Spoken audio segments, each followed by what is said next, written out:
Alléluia. Oh, dis encore gloire à Dieu. Le Seigneur m'a dit cette semaine, les 2 dernières semaines, d'abord bienvenue à toute notre famille, oh là là, bienvenue à vous qui êtes connectés à travers Internet, parce que l'église est trop loin de chez vous. Donc c'est vraiment impossible pour vous d'être en présentiel. Donc on comprend que vous soyez connectés. On est ensemble. Amen. Et bienvenue à notre famille Impact Centre Chrétien, l'église connectée de Paris Champs-Élysées, où il y a eu beaucoup de pagailles ces derniers temps. Mais Dieu permet toutes choses pour un but. Dieu permet toutes choses pour un but. Et finalement, Dieu permet toutes choses pour un but. Voilà. Nous vous demandons vraiment de prier. Nous devons prier pour le gouvernement. Dis Amen. Nous devons prier pour le gouvernement. Je ne sais pas si chacun de vous a reçu ce message du projet que le gouvernement prépare pour le début d'année 2019. Ils veulent mettre l'église évangélique en France au même clan en même traitement, même régime que l'islam radical.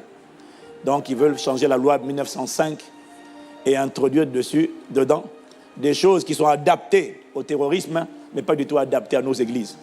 Parce que l'église évangélique, l'église protestante évangélique, est celle qui maintient bien haut le flambeau de la lumière par la prière.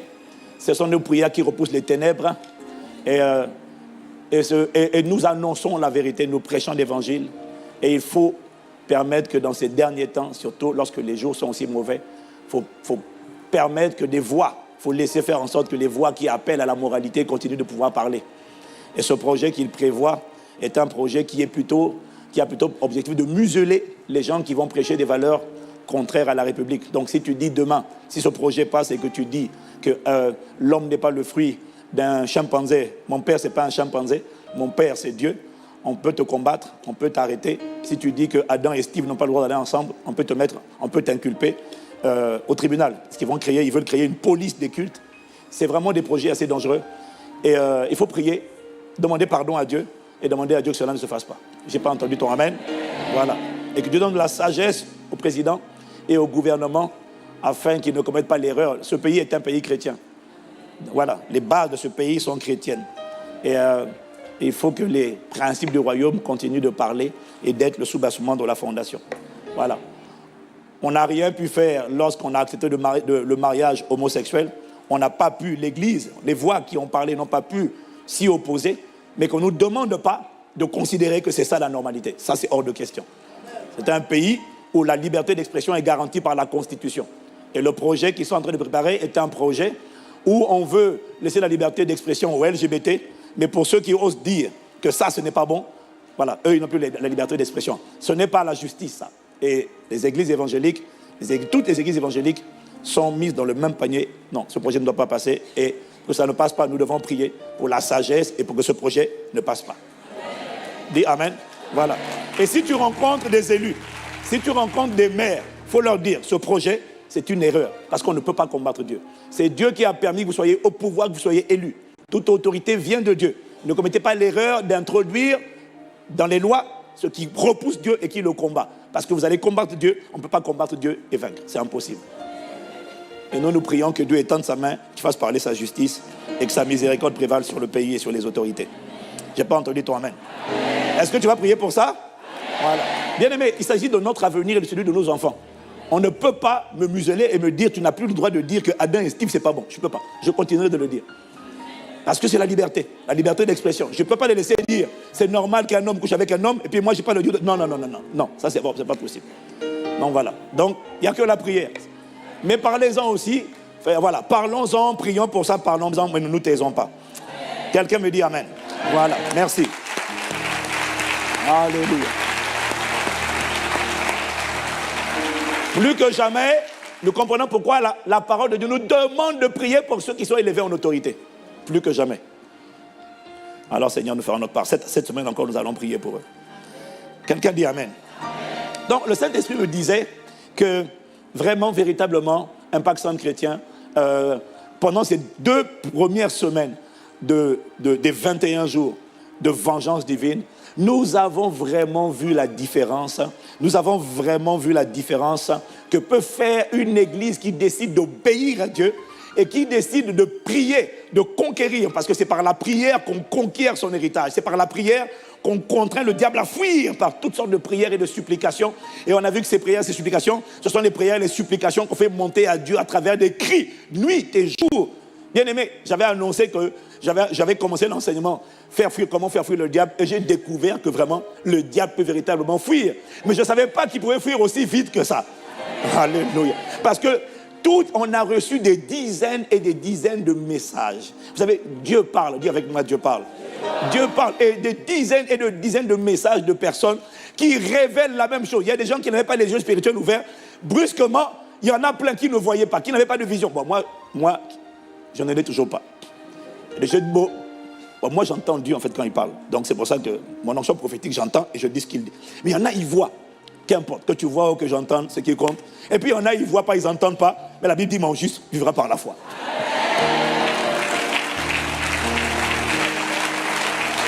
Dis amen, amen que ça. Mais ce qui est certain, bien aimé, j'ai des témoignages de partout, mais c'est juste extraordinaire. Et la force de ces 2 premières semaines-là, la différence, ce n'est pas le pasteur Ivan. Le pasteur Ivan est juste comme Josué. Josué seul ne pouvait rien. La différence vraiment, c'est que l'armée, c'est le peuple qui s'est levé comme une lionne, qui s'est dressé comme levé comme une lionne et dressé comme un lion, et qui a décidé ensemble de combattre.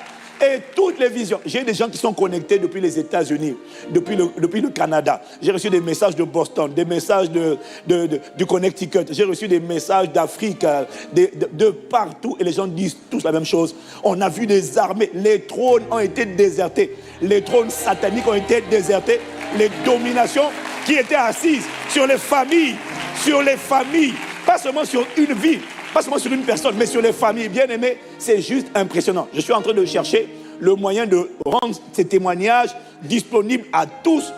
Parce que un message, 2 messages, mais quand ce sont des dizaines, des vingtaines, des trentaines de messages qui attestent la même chose, que l'ennemi a fui. Mais la manière dont le Saint-Esprit nous a conduits là, c'était simplement glorieux. J'avoue que la première semaine, c'était tellement fort que moi, j'étais soulevé, littéralement.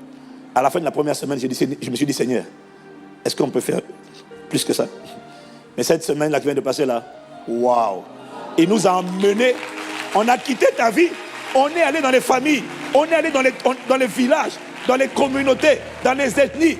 Et tout ce qui tenait ta famille, tes cousins, tes frères, tes soeurs, a été totalement brisé. Totalement. Non, c'est fini. Hein. C'est établi dans l'invisible. Je partageais ce témoignage d'une sœur qui a tellement souffert. Elle a fibrome partout. Le dernier fibrome qu'on lui a trouvé, en plus de tous les fibromes, il y en a un d'une taille de j'allais dire de 12 cm. On ne voit pas le... Elle est mariée, elle n'arrive pas à enfanter parce qu'il n'y a pas d'ovulation. Voilà. Il n'y a pas d'ovulation, c'est ça, non? Comment? Mais en fait, tout est en place, mais on ne voit pas. On ne voit pas.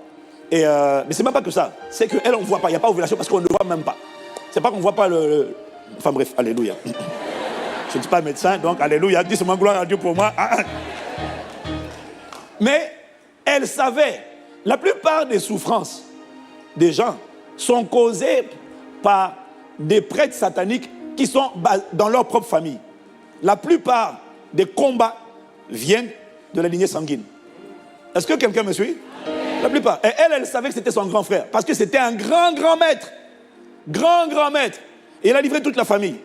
Il allait s'adonner à Satan et puis il a balancé toute la famille. Intouchable, il était intouchable. Tu vois, il y a des combats que tu dois comprendre. Il y a des combats, ces moments-là, et c'est l'enseignement. Les moments de prière sont venus confirmer l'enseignement. Il y a des combats que tu ne peux pas mener tout seul. Tu ne peux pas remporter tout seul. Tu pries chez toi, tu ne peux pas. Il y a des luttes que tu ne peux pas remporter. Elle combattait depuis longtemps, depuis des années. J'ai tellement de messages, je ne sais même pas lequel donner. La sœur dont je parle, elle combattait depuis longtemps. Rien à faire. C'est cette semaine-là. Quand on était en train de prier, elle était connectée sur Internet. Elle, même pas en direct, en différé.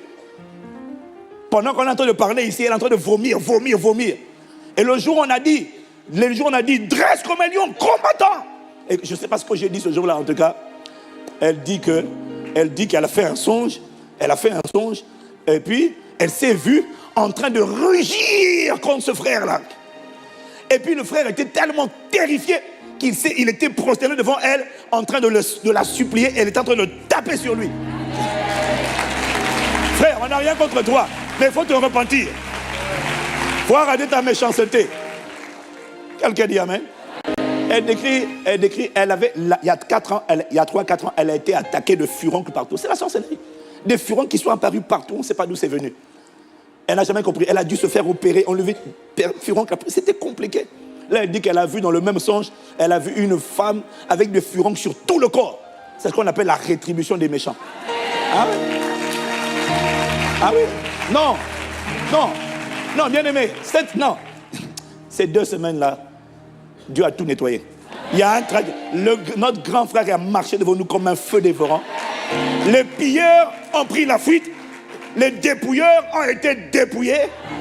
Les dominations, les autorités qui étaient assises, pas sur ta vie, sur la région, sur l'ethnie, parce qu'il y a des malédictions qui ne sont pas juste sur une personne, qui sont sur une ville, qui sont sur un pays. Toutes ces malédictions qui planaient et qui permettaient aux démons de se déployer quand ta vie ont été brisées. Je te dis que ton cas est réglé. Il y a une soeur qui m'a envoyé un message depuis le Connecticut, je ne sais pas où. Elle m'a envoyé un message, elle me dit qu'elle était connectée, pas en direct, en différé. Elle était connectée. La parole n'a pas de direct ou de différé. La parole, c'est la parole. Elle était connectée. Et puis, elle dit qu'elle sentait que sa vie était bloquée, sa vie maritale était bloquée. Je te répète, tu n'es pas obligé d'avoir une vision ou un songe. Ce qui est important, c'est de croire à la parole qui a été annoncée. Mais c'est vrai que quand j'ai prononcé les paroles, je ne sais plus lesquelles, elle dit que vous avez dit telle chose à un moment donné. Et moi, j'ai eu une vision. Il y a 2 femmes qui sont... Je suis rentré dans une maison, il y a 2 femmes qui sont venues me remettre une bague de fiançailles. Je dis, c'est à toi.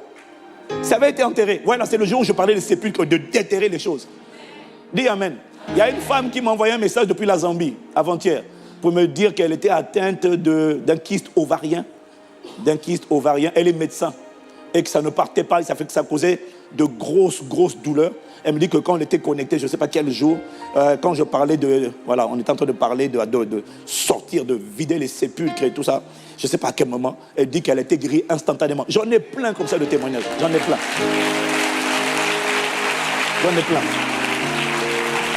Ce matin, il y a un frère de l'église qui m'a envoyé un message juste tout à l'heure après le premier culte pour me dire que ses parents et lui, très harcelés dans leur famille par des gens. Il y a des gens dans les familles qui sont volontairement satanistes, occultes, et qui sont orgueilleux, et qui s'en vantent, et qui n'ont pas l'intention de changer. Parce qu'ils n'ont jamais rencontré ce qu'on appelle le bras du Seigneur. Ils n'ont jamais fait face à la justice de Dieu. Et tu vois, et il me dit, nous on priait pour leur repentance, mais ils nous combattent, et ils nous combattent, et ils nous combattent. Et le jeudi dernier, qu'est-ce que j'ai dit le jeudi dernier d'ailleurs? Jeudi de cette semaine. Il dit jeudi, qu'est-ce que j'ai dit jeudi? Il me dit jeudi, je ne sais pas ce que je ne sais pas. Il m'a donné mon téléphone, enfin bref. Mon téléphone, je vais retrouver. Donne-moi mon téléphone, vite. Il faut que je lise le message. Waouh! Mais donne-moi mon téléphone, c'est pas ton téléphone, c'est mon téléphone. Bon, bref, qu'est-ce qu'il me disait là? Il me disait... ouais, bon, enfin, bref, alléluia. Il me dit... je ne sais pas quelle est la parole. Mais ah oui.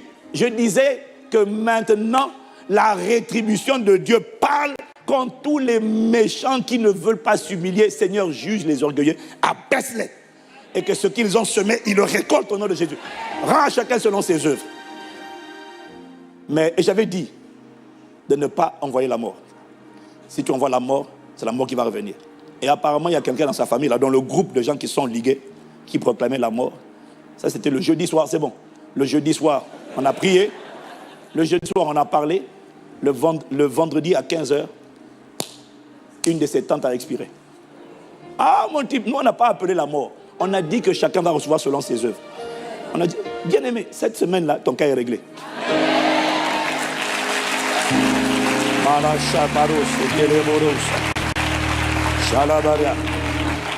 Quelqu'un dit amen. En tout cas, cette semaine-là, les 2 semaines-là, bien aimé, nous avons ensemble vu qu'il est possible de faire fuir Satan de nos vies, de nos familles, de nos communautés, des cousins. Il est possible, mais que ça nécessite l'engagement ensemble de l'Église en prière. Voilà pourquoi, après ces 21 jours, on ne repart plus dans la désobéissance. Quand Dieu a fermé une porte, plus personne ne peut l'ouvrir. Sauf toi-même. mais tu ne l'ouvriras pas.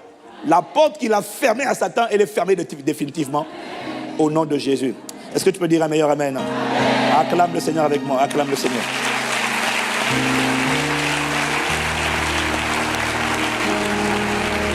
Donc, le titre de mon message aujourd'hui, c'est « Comment obtenir la foi qui provoque les miracles ?» On ne parlera jamais assez de foi. Le pasteur Christian en a parlé la dernière fois. Et ce matin, le Saint-Esprit m'a demandé de nous préparer pour la 3e et dernière semaine de nos 21 jours. Nous autres, on va continuer encore. Mais toi, tu vas t'arrêter. Il n'y a pas de problème. Nous, on continuera. Mais le Seigneur m'a demandé de nous préparer pour cette semaine parce que tu ne la rateras pas, tu ne dois pas la rater, donc tu ne la rateras pas au nom de Jésus. Alors, voilà les pensées qu'il m'a données. Il m'a dit, lorsque tu as commandé un produit, une pizza, à livrer à la maison, lorsque tu as commandé, je prends l'exemple d'une pizza, et que le livreur vient te la livrer, avant de te remettre la pizza, il va toujours te demander l'argent. Oui ou non? Il va toujours te demander l'argent. Dis Amen. Parce que l'argent, c'est la devise avec laquelle on fait les transactions sur la terre. Il faut l'argent. Il m'a dit de la même manière, pour prendre réception, possession de ce que les entrepôts, Dieu a libéré depuis les entrepôts du ciel, grâce aux livreurs, aux coursiers, aux messagers que sont les anges, il m'a dit cette semaine, ça va être la semaine, pas d'exaucement. L'exaucement a été assuré déjà. Ça va être la semaine de la manifestation de ce que tu attends. J'ai dit cette semaine va être la manifestation.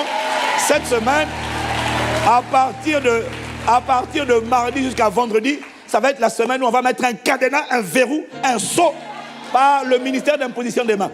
Et chaque jour sera spécifique, je ne sais pas encore dans quel sens, mais chaque jour on va prier pour certains types de cas, on va sceller le dépôt. Dis Amen.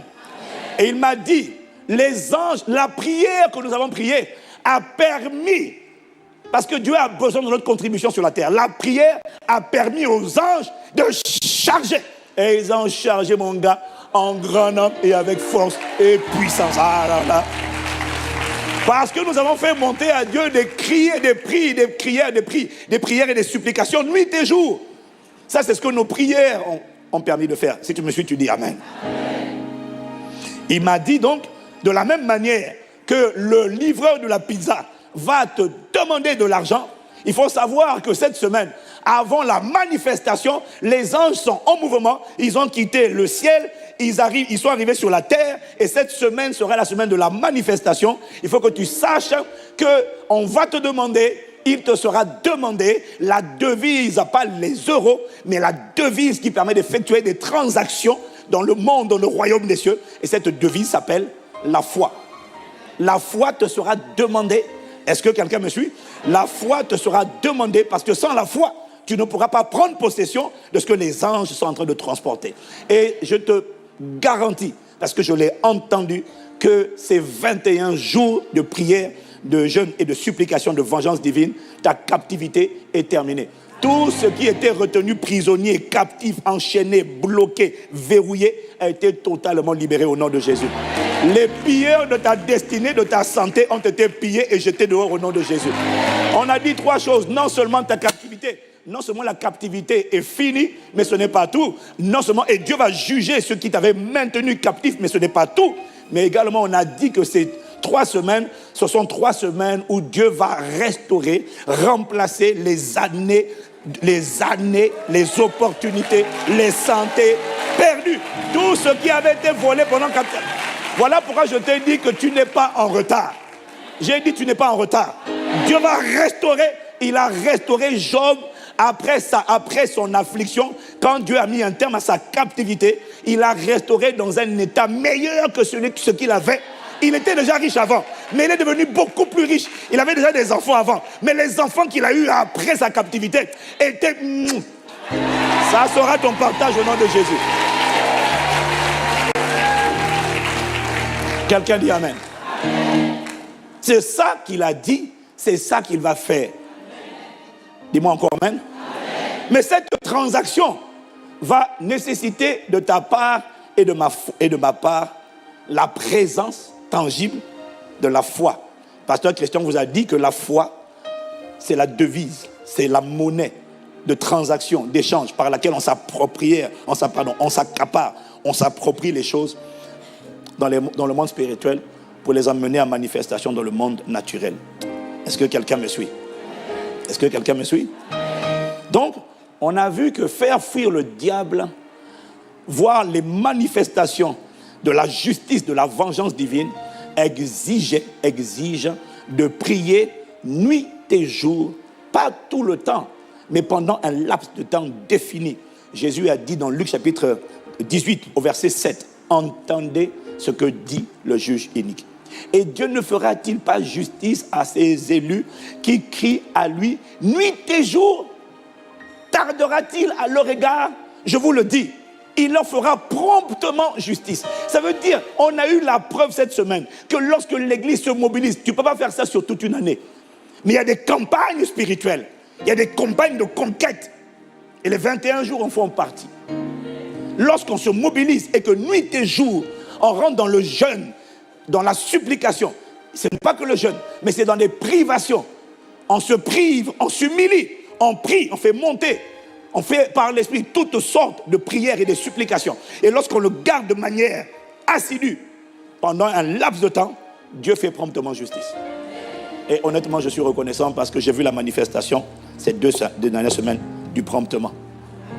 Et le promptement sera manifesté cette 3e semaine au nom de Jésus. Je n'ai pas entendu ton amen.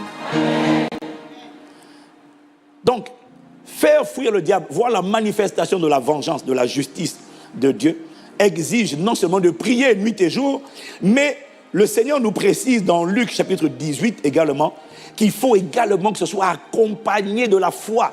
Voilà pourquoi au verset 8, il dit, « Mais quand le Fils de l'homme viendra, trouvera-t-il la foi sur la terre ?» Ça veut dire que les cris nuit et jour, c'est important, mais ils doivent être accompagnés de la foi. Pourquoi? Il m'a dit, en fait, la prière, c'est ce qui fait en sorte, écoute bien ce qu'il m'a dit.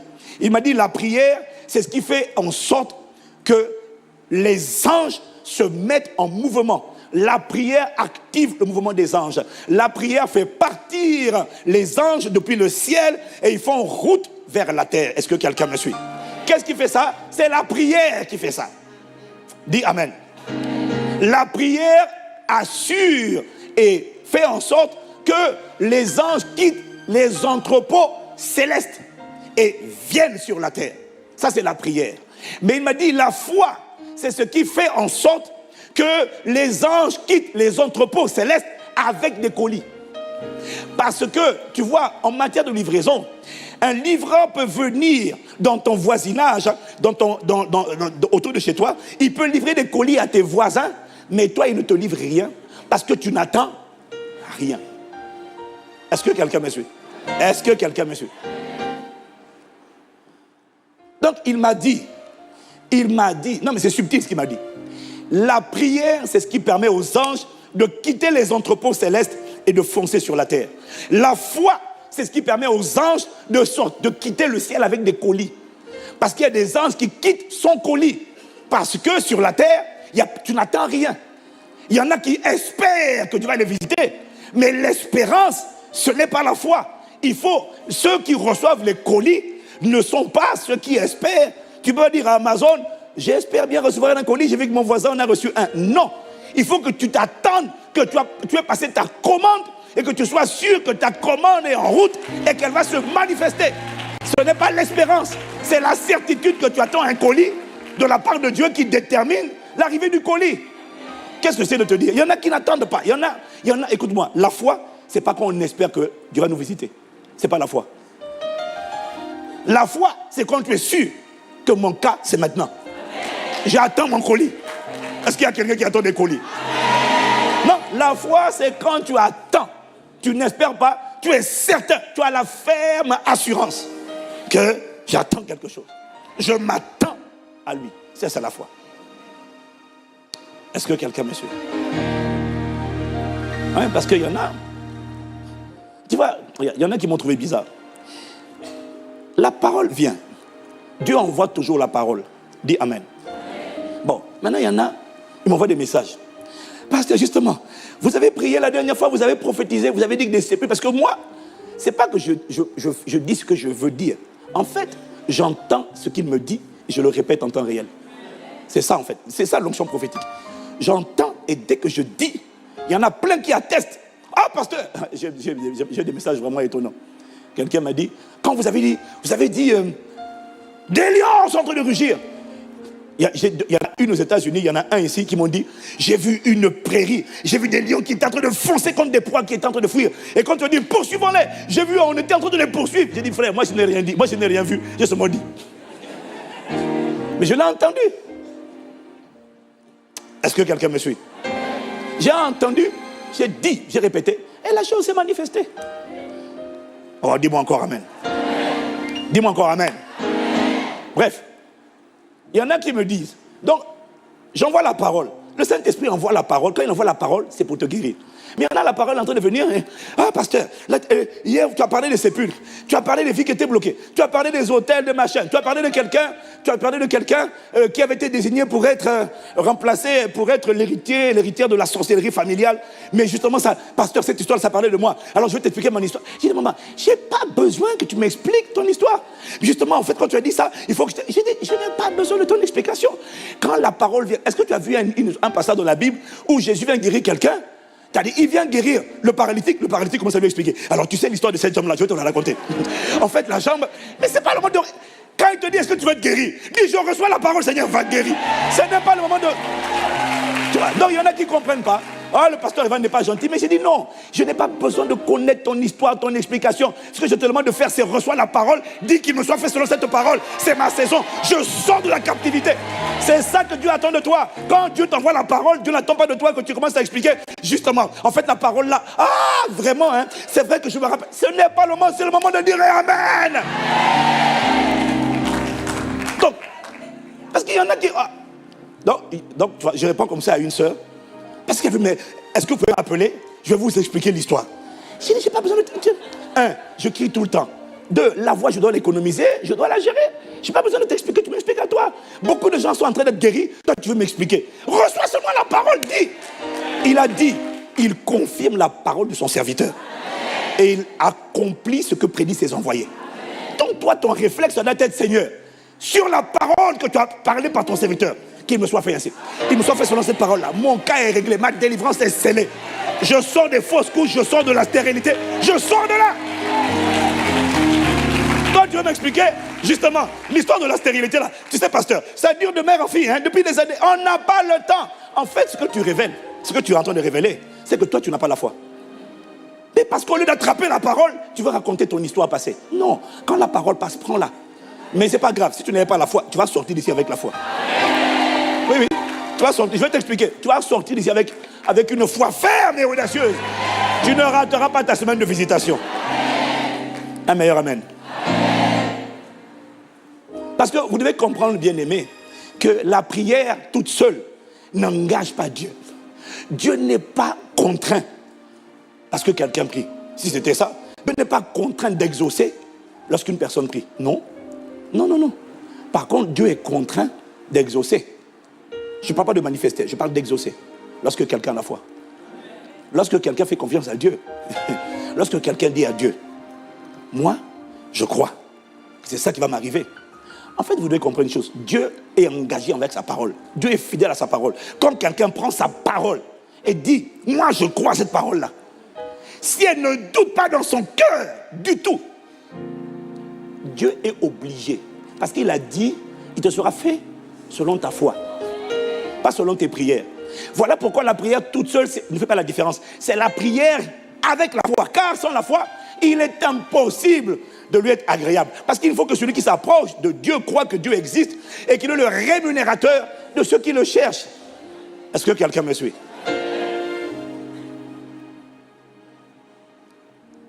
Dieu est engagé, c'est-à-dire Dieu est obligé lorsque tu as la foi. En fait, la foi enlève le choix à Dieu. Il est obligé. Quand quelqu'un a la foi, est sûr, il ne doute pas.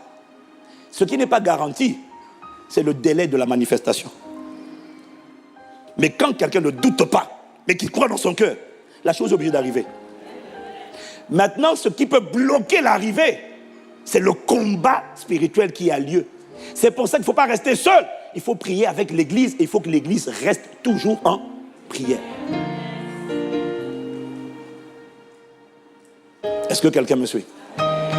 La foi engage Dieu. Il ne peut pas faire autrement. Dieu ne peut pas. Tant que ta foi est là, Dieu dit, papa, la femme cananéenne, Jésus, il n'est pas venu pour elle. Mais elle a plaidé. Elle a dit, ça m'est égal. On va parler tout à l'heure. Ça va aller, Jésus. Jésus dit, non, on ne va pas la nourriture des enfants pour la donner aux chiens. Elle dit à Jésus, ça va aller. Tu vas m'exaucer aujourd'hui. Waouh! Que le Seigneur te donne une foi violente au nom de Jésus. Ouais, ça c'est la foi violente. Ça c'est la foi violente. Donc mon point est de te dire que ce qui engage Dieu, c'est la foi, la prière avec la foi. Voilà pourquoi Jésus nous dit dans Matthieu 21 au verset 22, tout ce que vous demanderez avec foi par la prière, vous le recevrez. Tout ce que vous demanderez avec foi par la prière. Et Jacques nous dit dans Jacques 1, verset 6 à 7, que celui qui demande, demande avec foi, sans douter. Car celui qui doute ressemble aux vagues de la mer que le vent soulève et agite de tous côtés. Qu'un tel homme ne s'imagine pas qu'il recevra quelque chose de la part du Seigneur. Et dans Luc 18, qu'on a lu tout à l'heure, au verset 8, le Seigneur dit, entendez ce que dit le juge inique. Et Dieu ne fera-t-il pas justice à ses élus qui crient à lui nuit et jour? Tardera-t-il à leur égard? Je vous le dis, il leur fera promptement justice. Mais la question est, quand le Fils de l'homme viendra, trouvera-t-il la foi sur la terre? Donc il est en train de nous dire que crier à Dieu nuit et jour, c'est important. Mais le problème, c'est qu'il faut qu'il trouve aussi la foi pour permettre la manifestation. Si quelqu'un me suit, il dit Amen. Et si Jésus pose la question de savoir, mais dans les derniers temps, quand le Fils de l'homme viendra, trouvera-t-il la foi sur la terre? Si le Seigneur pose la question, ça veut dire qu'il a la réponse. Ça veut dire que la foi dans les derniers temps ne sera pas aussi répandue qu'on peut le croire. Est-ce que quelqu'un me suit? Est-ce que quelqu'un me suit? Et la preuve de ce que la foi n'est pas généralisée, n'est pas si répandue que ça, et que la question du Seigneur est pertinente. Quand le Fils de l'homme viendra, trouvera-t-il encore la foi sur la terre? La preuve de ce que la foi n'est pas si répandue que ça, regarde déjà le fait que, est-ce que tu sais que c'est la foi qui pousse à l'obéissance? C'est la foi qui nous pousse à obéir. Hébreux chapitre 11 au verset 8. Hébreux 11 au verset 8. La preuve que la foi dans ces derniers temps n'est pas si répandue, c'est quand tu vois le nombre de croyants qui désobéissent à Dieu. Parce qu'il est dit au verset 8, c'est par la foi qu'Abraham, lors de sa vocation, obéit et partit pour un lieu qu'il devait recevoir en héritage et qu'il partit sans savoir où il allait. Qu'est-ce qu'il est en train de dire? Il dit que c'est par la foi que Abraham obéit et partit. Ça veut dire que c'est la foi qui nous fait obéir et que lorsque Dieu dit aime, pardonne, sème, donne, honore et sois saint, chaque fois que tu désobéis à Dieu, tu es en train de prouver que tu n'as pas la foi. Parce qu'ici, il nous dit, c'est par la foi que Abraham obéit et partit. Donc, il m'a dit que la foi, quand on a foi en Dieu, on obéit. La foi obéit à Dieu sans avoir besoin de tout comprendre, sans avoir besoin d'avoir la vision globale, sans avoir besoin de connaître tous les plans, sans avoir besoin d'avoir toutes les explications.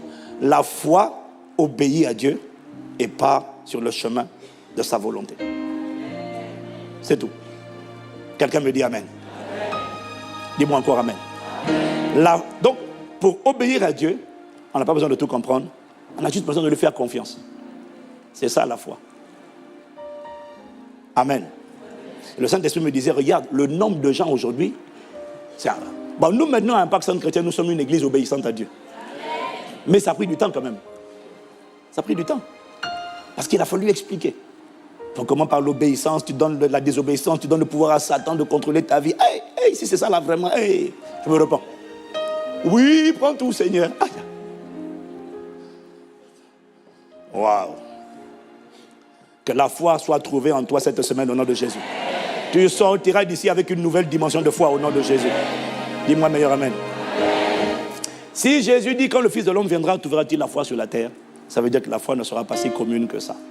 Donc, premier point, la preuve de ce que la foi n'est pas si commune que ça, c'est le nombre de gens qui désobéissent à Dieu. Il m'a dit de te dire, chaque fois que tu désobéis, quand Dieu dit aime, tu dis ouais mais il m'a fait trop de mal. C'est pas parce qu'il t'a fait trop de mal, c'est juste qu'en fait, tu n'as pas la foi, tu ne fais pas confiance à Dieu. Quand la foi te pousse à l'obéissance. Amen. Deuxièmement, c'est la foi qui nous pousse à préférer la persécution plutôt que la conformité au monde. Quand tu vois, regarde ce qu'il dit dans Hébreux chapitre 11, verset 24, versets 24 à 26. Moïse a cru en Dieu et quand il est devenu grand, il n'a pas voulu qu'on dise de lui, Moïse est le fils de la fille du roi d'Égypte. Verset 25, il a choisi de souffrir avec le peuple de Dieu. Pourtant, il pouvait avoir une vie agréable pendant quelque temps, mais il n'aurait pas obéi à Dieu. Les trésors de l'Égypte étaient grands, mais pour Moïse, recevoir des insultes comme le Christ, le Messie allait en recevoir, avait beaucoup plus de valeur. En effet, Moïse regardait plus loin, vers la récompense à venir. Qu'est-ce qu'il est en train de te dire? Il est en train de te dire que accepter la persécution, ne pas éviter la persécution, ne pas éviter les fausses accusations, ne pas éviter de souffrir à cause de ma décision de suivre Christ. Il est en train de dire, c'est une preuve de foi. Hein? C'est une preuve de foi. Parce que Jésus a dit dans Matthieu 5, au verset 15, lorsque heureux serez-vous, lorsque vous êtes outragés, persécutés, etc. Il dit, réjouissez-vous et soyez dans l'allégresse, parce que votre récompense sera grande dans les cieux. Est-ce que quelqu'un me suit?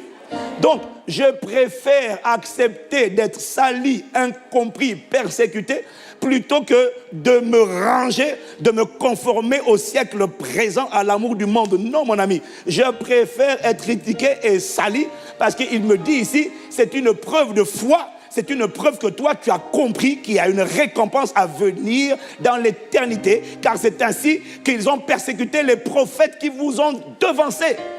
Ça veut dire que tu as compris qu'il y a une rémunération. Je préfère vivre 80 ans sur la terre, 80 et quelques ans. Enfin, selon la volonté de Dieu. Mais qu'est-ce que c'est que 80, 90 ans sur la terre comparé à l'éternité? Donc quand tu as compris que les persécutions, les fausses accusations, les injures ne font qu'augmenter la taille et le poids de tes récompenses à venir dans l'éternité, quand tu as cette perspective-là et qu'on te critique, tu n'es pas blessé, tu n'es pas affecté, tu es juste reconnaissant. Merci de me critiquer, merci de me salir, merci de me combattre, merci de m'accuser injustement. Vous êtes en train de contribuer à la qualité, à la taille de ma récompense dans l'éternité. Ne venez pas dire ce jour-là, Seigneur, pourquoi est-ce que Ivan en a autant? Dis Amen. Mais quand tu vois le nombre de chrétiens qui sont déprimés parce qu'on les a insultés, on les a persécutés, on a fait sur toi, on a dit, on a parlé faussement de toi, on t'a accusé, on a fait une vidéo sur toi, tu es déjà offensé. Ça veut dire que tu n'as pas la foi. Tu n'as pas la foi. Waouh! Est-ce que quelqu'un me suit? Ah oui. Moïse a préféré souffrir. Il a préféré vivre l'ombre des souffrances pour Christ plutôt que de jouir de la jouissance de profiter plutôt de jouir du péché et de la mondanité de l'Égypte. Est-ce que quelqu'un me suit? C'est la foi qui délivre de la peur. Hébreux chapitre 11, verset 27. La Bible dit, c'est par la foi qu'il quitta l'Égypte sans être effrayé de la colère du roi, car il se montra ferme comme voyant celui qui est invisible. Quelqu'un dit Amen. La foi te délivre de la peur. Ça veut dire que lorsque tu ne crains plus rien, c'est une preuve que tu es une personne de foi. La foi te délivre de la peur. Plusieurs personnes prient, mais combien ont peur? Tout le monde prie. Mais tu as dit le nombre de gens qui ont peur. Les pasteurs ont peur. Les pasteurs ont peur de la persécution. Les pasteurs ont peur de parler d'argent. Donc quand tu parles d'argent, les pasteurs ont peur de prier comme j'ai prié la semaine dernière. Il y a des gens qui se croient qualifiés pour m'exhorter. Non, pasteur Ivan, vraiment, quand vous priez comme ça, là, coupez le direct parce que vous êtes en train de prier pour le gouvernement. Il vaut mieux couper le direct parce que vous allez vous attirer des problèmes. J'ai dit, madame, je prie que Dieu fasse justice. Celui qui a creusé une fosse contre l'église, celui qui veut enterrer l'église, il sera enterré au nom de Jésus. Celui qui veut la ruine de l'église de Jésus-Christ, il sera ruiné au nom de Jésus. Ça, c'est ce qu'on appelle la justice de Dieu. Dieu va rendre à chacun selon ses œuvres. Nous, c'est tout ce qu'on appelle. Ah, mais quand vous priez comme ça, priez, il faut vous cacher. J'ai dit, je ne me cache pas. Je ne me cache pas. Je refuse de me cacher. Je refuse de me cacher. Les gens ont peur. J'ai parlé au pasteur Carméry du projet. Le projet du gouvernement. Les pasteurs n'en parlent pas. Ils n'en parlent pas. Le pasteur Carméry m'a dit, tu as bien fait d'en parler. Parce que les gens n'en parlent pas, ils ont peur. Ah, mais si tu en parles. Non, il faut dire la vérité. Nous prions pour Dieu donne la sagesse aux autorités. Mais il faut que ce projet, il faut qu'ils, s'ils veulent le modifier, il faut enlever l'église. Nous faisons des disciples de Jésus. Nous enfantons des gens qui ont quitté la drogue, qui ont quitté l'alcool, qui ont quitté les gangs et qui deviennent des gens qui aiment leur famille. Et vous voulez combattre ça? Non, attendez. Non. Vous voulez nous mettre dans la même catégorie que les terroristes? Non. Il faut que quelqu'un dise la vérité. C'est dans les églises évangéliques que les âmes sont transformées. Un de mes fils, Stéphane, là, qui joue au piano, c'était un drogué. Il a arraché, quand il était au Cameroun, il allait arracher les climatiseurs. Il allait arracher les climatiseurs pour aller vendre et avec l'argent de la vente, acheter la cam. Il est venu à l'église, il a écouté une parole, ça l'a transformé totalement. Il y a des multitudes ici qui sont totalement changées. Comment? Des hommes qui battaient leurs femmes. Des hommes qui battaient leurs femmes. C'était un esprit qui les contrôlait. L'esprit est parti, l'homme est devenu un agneau doux. Et vous voulez combattre ça? Il n'y a pas un endroit où les vies sont transformées ainsi que là où il y a la présence du Saint-Esprit. Et l'église évangélique, c'est la seule église où le Saint-Esprit est encore libre d'opérer. On lui donne la latitude d'opérer. Les autres ont dit, nous on a notre religion, toi tu restes dehors. Il arrive dans les églises évangéliques, il dit, là au moins on m'accepte. Il y a beaucoup de dérives, c'est vrai. Mettons dans l'ordre, c'est vrai. Mais on ne peut pas nous traiter comme les islamistes radicaux. Non. On n'a pas besoin de police. Non, le Saint-Esprit est là, il règne. Et de toutes les manières, les églises qui se bâtissent sur fond de la manipulation, de l'escroquerie et tout ça, ne finissent jamais et ne durent jamais longtemps. Jamais. Donc arrêtez. Oh, quelqu'un dit amen. Acclame le Seigneur. Marabo Shatala.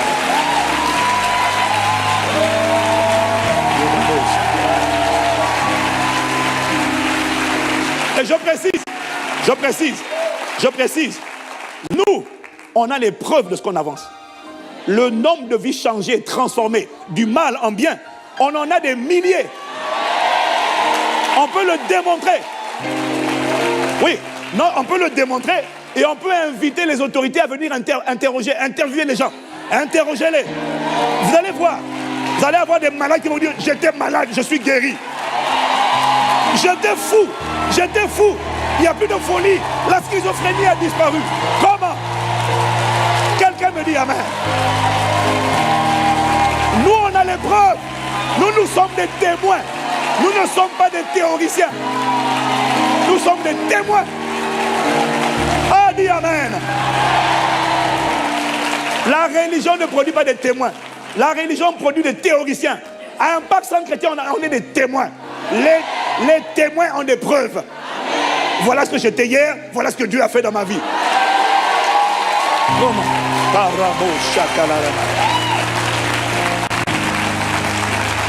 Seigneur, merci. Voilà pourquoi il faut que quelqu'un leur dise. Ils ne savent pas le bien qu'on fait. Des prisonniers, des bandits sont devenus convertis à Jésus-Christ. Ils sont rangés, ils vivent une vie et ils sont là en train de servir dans l'église. Les vies sont changées, on ne combat pas ça. Combattre ça, c'est combattre Dieu, c'est une erreur. Et si quelqu'un combat Dieu, Dieu le combattra. J'ai dit, si quelqu'un combat Dieu, Dieu va le combattre. Dieu va faire justice. Nous, notre prière, c'est Seigneur, ne laisse pas des projets qui te combattent prospérer. Au nom de Jésus. Tu vois?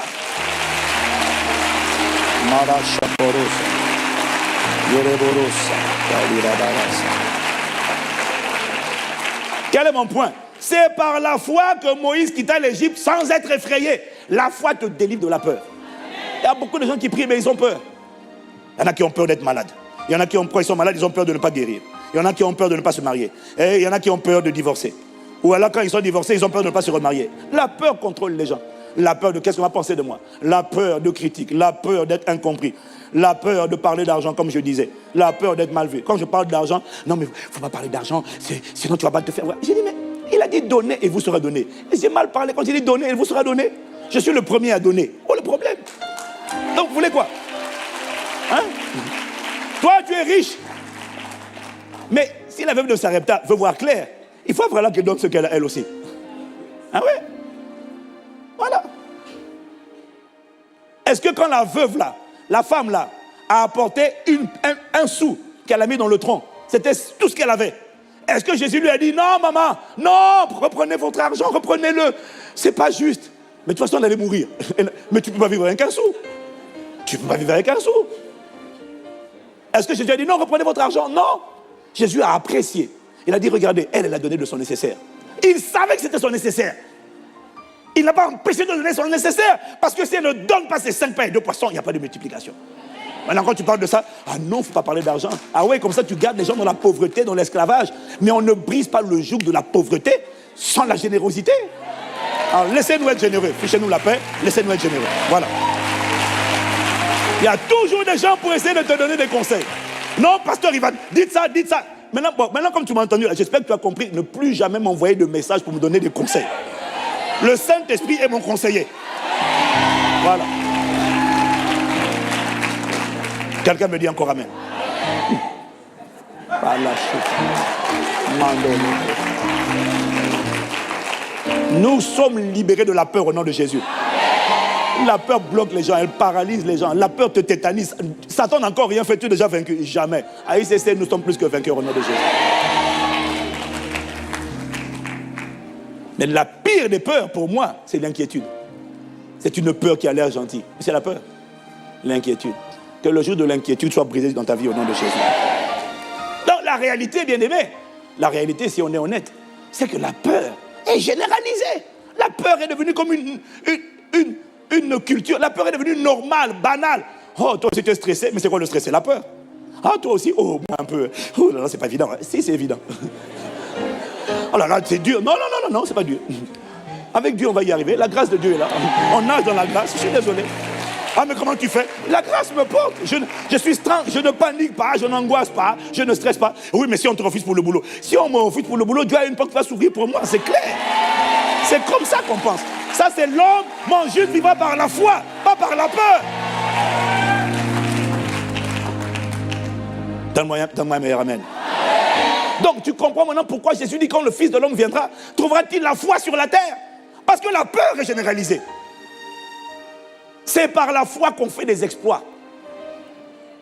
La Bible dit, dans Hébreux 11, versets 32 à 34, que dirais-je encore, car le temps me manquerait pour parler de Gédéon, de Barak, de Samson, de Jephthé, de David, de Samuel et des prophètes, qui par la foi vainquirent des royaumes, exercèrent la justice, obtinrent des promesses, fermèrent la gueule des lions, éteignirent la puissance du feu, échappèrent aux tranchants de l'épée, guérirent de leur maladie, furent vaillants à la guerre, mirent en déroute, mirent en fuite des armées étrangères. Tout ça, ils l'ont fait comment? Par la foi. Ça veut dire quoi?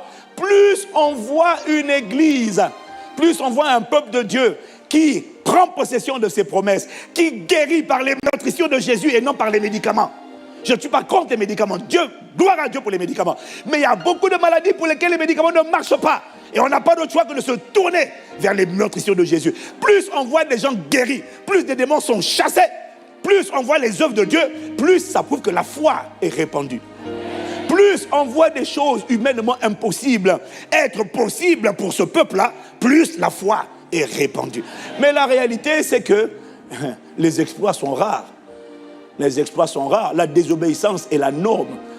La plupart des chrétiens, pas un paquet de chrétiens, mais il y a trop de chrétiens qui ne sont pas des véritables adorateurs, qui sont des véritables négociateurs. C'est-à-dire que Dieu a dit, tu seras saint comme je suis saint. Il y en a, oui, mais Seigneur, c'est mon copain. Oui, mais attends, mais si je fais pas ça. Oui, mais attends, mais comment? Mais si on ne s'embrasse pas avant le mariage, comment on va faire? Négociateur. Tu connais la parole de Dieu et tu négocies. C'est triste, hein? Je connais des gens qui ont quitté ICC. Pourquoi? Non, mais ils exagèrent là-bas. Ah bon?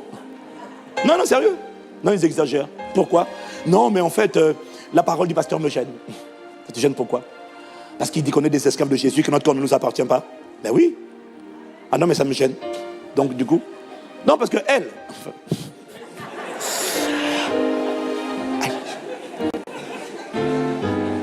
Donc on pense que le message est mauvais, mais en fait on découvre qu'en fait la sœur a un copain. Et qu'elle embrasse son copain sur la bouche. Avant le mariage. Ce n'est pas ton corps, c'est le temple du Saint-Esprit.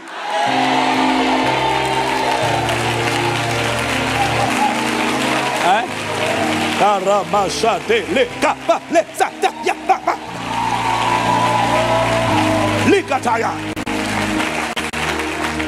Maintenant on dit non. Bon, vous avez, ils ont des messages extrêmes. Non, c'est pas extrême, c'est biblique. Donc du coup la personne va dans une église où on te dit tu peux coucher, embrasser. Bon, fais juste attention au préservatif, hein. Non. Il a dit vous serez saints car je suis saint. Ne savez-vous pas que vous avez été racheté à un grand prix, au prix du sang précieux de Jésus-Christ? Glorifiez donc Dieu dans votre corps mortel qui appartient non pas à vous, mais à Dieu. Ce corps, c'est le palais de Dieu sur la terre. Mais je vais te dire une chose, sans être prophète, tu quittes une église où on t'enseigne la vérité pour aller dans une église où on va t'enseigner la tolérance vis-à-vis du péché, juste parce que tu veux garder un homme, sans être prophète. Je peux te dire une chose, si Dieu m'a appelé, cet homme pour lequel tu as abandonné la foi, tu as renoncé à obéir à Jésus, va te lâcher, mais va te lâcher lamentablement, et tu vas souffrir. Ce n'est pas une prophétie, c'est une réalité. Tu vas souffrir parce que tu as rejeté le Créateur pour choisir la créature. C'est une offense. Tu vois ça?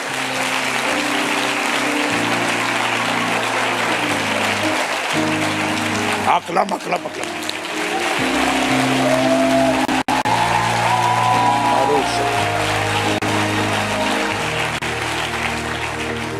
C'est par la foi qu'on fait des exploits. Avec Dieu, nous ferons des exploits. Il y a trop peu d'exploits de nos jours. Mais Dieu s'est trouvé un peuple. Ceux du peuple qui connaîtront leur Dieu agiront avec fermeté et feront des exploits. C'est ce que Daniel a dit. Seigneur, sers-toi de nous pour montrer que notre vie est possible. La vie des chrétiens conquérants. La vie de victoire. Au nom de Jésus. Donc tu comprends pourquoi Jésus pose la question, mais quand le Fils de l'homme viendra, trouvera-t-il la foi sur la terre? Alors c'est quoi la foi? Le pasteur, question, enfin on l'a lu, dans Hébreux 11 au verset 1, c'est quoi la foi? Or la foi est une ferme assurance des choses qu'on espère, une démonstration de celles qu'on ne voit pas. Quelqu'un dit Amen? Le mot ferme assurance ici, c'est le mot grec oupostasis. Alors je vais essayer de faire, pas compliqué, de faire simple. Oupostasis, ça signifie substance. Dans la culture grecque, le mot substance était un mot qui était... Le mot substance, ça veut dire quelque chose qui est réel, qui est vrai, qui est concret, qui est tangible. Et c'est le mot qui est souvent opposé à apparence. Quelque chose qui semble être, mais qui n'est pas. Le Hébreu 11, verset 1 dit la foi est une ferme assurance. C'est la substance. C'est-à-dire que c'est, ou encore la sous-structure, c'est une fondation. En fait, pour faire simple, ce que j'essaie de te dire, c'est que la foi, avoir la foi, c'est tenir quelque chose, c'est avoir vraiment quelque chose, mais qui n'est pas encore manifesté, mais que le bras de l'esprit tient véritablement. Avoir la foi dans une parole, avoir la foi dans une promesse de Dieu, c'est tenir cette promesse-là. Il y a quelque chose qui existe. C'est une graine, c'est une semence. Tu ne peux pas dire de la semence, de la graine de tomate qu'elle n'existe pas. Elle existe. La raison pour laquelle tu ne vois pas la tomate, c'est parce que la graine n'a pas encore été ensemencée dans un champ. Et quand la graine appelée oupostasis, ferme assurance, sera ensemencée dans le champ du cœur de l'homme, là tu vas voir quelque chose sortir appelé miracle, prodige ou signe. Mais la foi tient quelque chose de concret. La Bible nous dit dans Hébreux 11 toujours, au verset 3, c'est par la foi que nous reconnaissons, par la foi, nous comprenons que l'univers a été harmonieusement organisé par la parole de Dieu et qu'ainsi le monde visible tire son origine de l'invisible. Dis Amen. Dis Amen. Quand il explique que le monde visible tire son origine de l'invisible, il est en train de t'expliquer qu'en fait, tout ce que tu vois dans le monde visible existe parce que ça existe dans le monde invisible. La raison pour laquelle il y a un corps physique, c'est parce qu'il y a un corps spirituel. 1 Corinthiens 15, verset 45. La raison pour laquelle il y a des plantes, c'est parce qu'il y a des plantes dans le monde invisible. Dis Amen. La raison pour laquelle tu vois de l'eau, c'est parce qu'il y a de l'eau dans le monde invisible. Alors moi j'ai connu cette expérience en 1995 ou 96, quand je me suis converti quelques mois après, quand le Seigneur m'a visité avec des écailles qui tombaient des yeux. Et ça avait commencé après les écailles, c'était l'eau. J'entendais l'eau. Pendant, pas une semaine, pas un jour, pendant plusieurs semaines, pendant des mois même, des mois. Je marchais, j'avais de l'eau, c'est comme si j'avais une douche permanente sur moi, sur ma tête. L'eau qui tombait. Et ça tombait, j'entendais les gouttes. Depuis ce jour-là, alors j'avais lu dans la Bible, mais quand ça m'est arrivé, j'ai dit, mais alors là, mais attends, l'eau là tombe où? J'entends, poc, poc, poc, exactement comme dans ma salle de bain. Poc, poc, poc, et je sens l'eau qui tombe. Et ça me lave. Ça durait des mois. Qui devait être sale, hein, purée. Non, ça durait des mois. Mon papa prend une douche qui dure des mois quand même, la même douche. Le matin, midi, soir. Gloire au Seigneur, il m'a purifié, il m'a lavé, alléluia.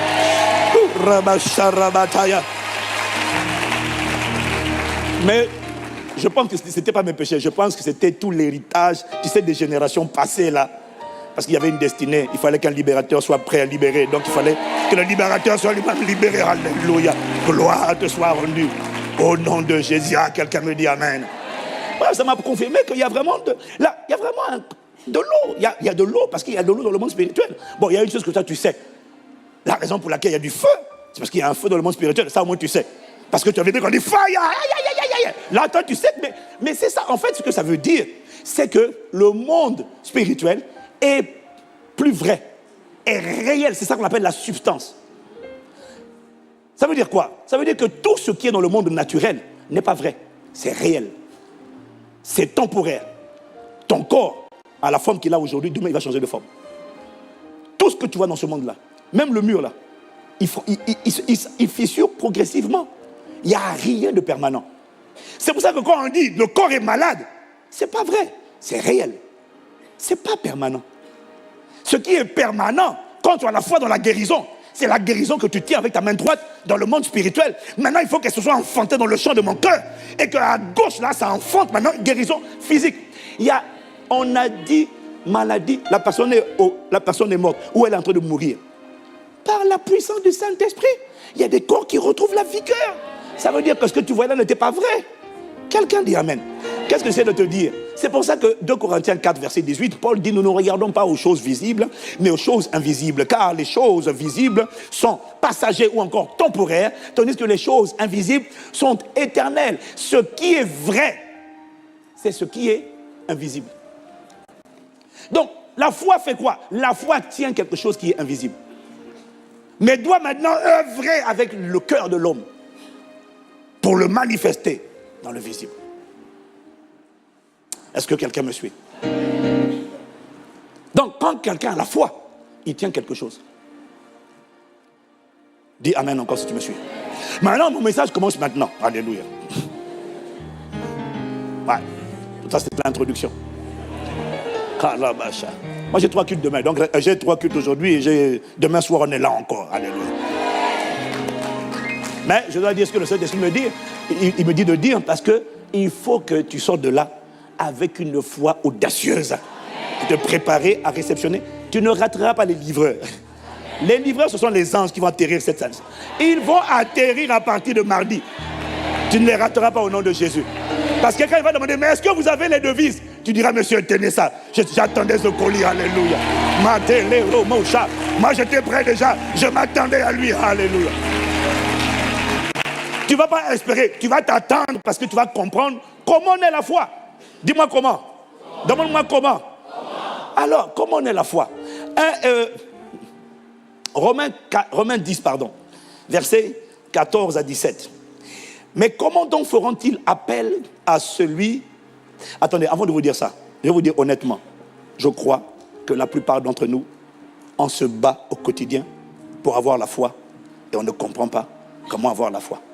On écoute beaucoup de messages sur la foi, mais je crois, bon, je ne sais pas pour toi, mais pour avoir testé un peu au premier culte, la plupart des gens se battent. Ils aimeraient avoir la foi, mais ils ne savent pas comment faire pour avoir la foi.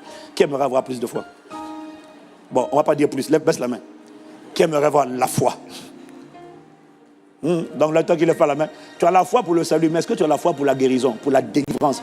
Est-ce que tu as la foi pour croire que ton dossier est réglé et que la captivité est finie?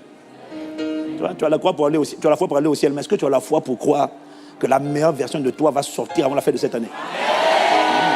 Ouais. Mais le amen ne signifie pas la foi. Ouais. Donc, comment avoir la foi? Le Seigneur m'a parlé hier, parole simple. On va lire Romains 10, tu vas comprendre, versets 14 à 17. Mais comment donc feront-ils appel à celui en qui ils n'ont pas cru? Et comment croiront-ils en celui dont ils n'ont pas entendu parler? Et comment entendront-ils parler de lui si personne ne l'annonce? Et comment l'annoncera-t-on si personne n'est envoyé? Comme il est écrit, qu'ils sont beaux les pieds de ceux qui annoncent la paix, de ceux qui annoncent de bonnes nouvelles. Mais tous n'ont pas obéi à la bonne nouvelle. En effet, Ésaïe dit, Seigneur, qui a cru à notre prédication. Ainsi, la foi vient de ce qu'on entend. Le mot grec, c'est akoe. Ce qu'on entend, une annonce, un son, un bruit, un témoignage, une publication. La foi vient de ce qu'on entend.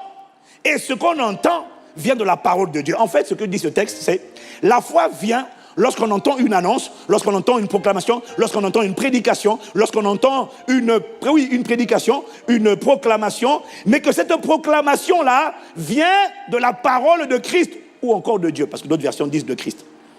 Est-ce que quelqu'un me suit? Est-ce que quelqu'un me suit? Comment vient la foi?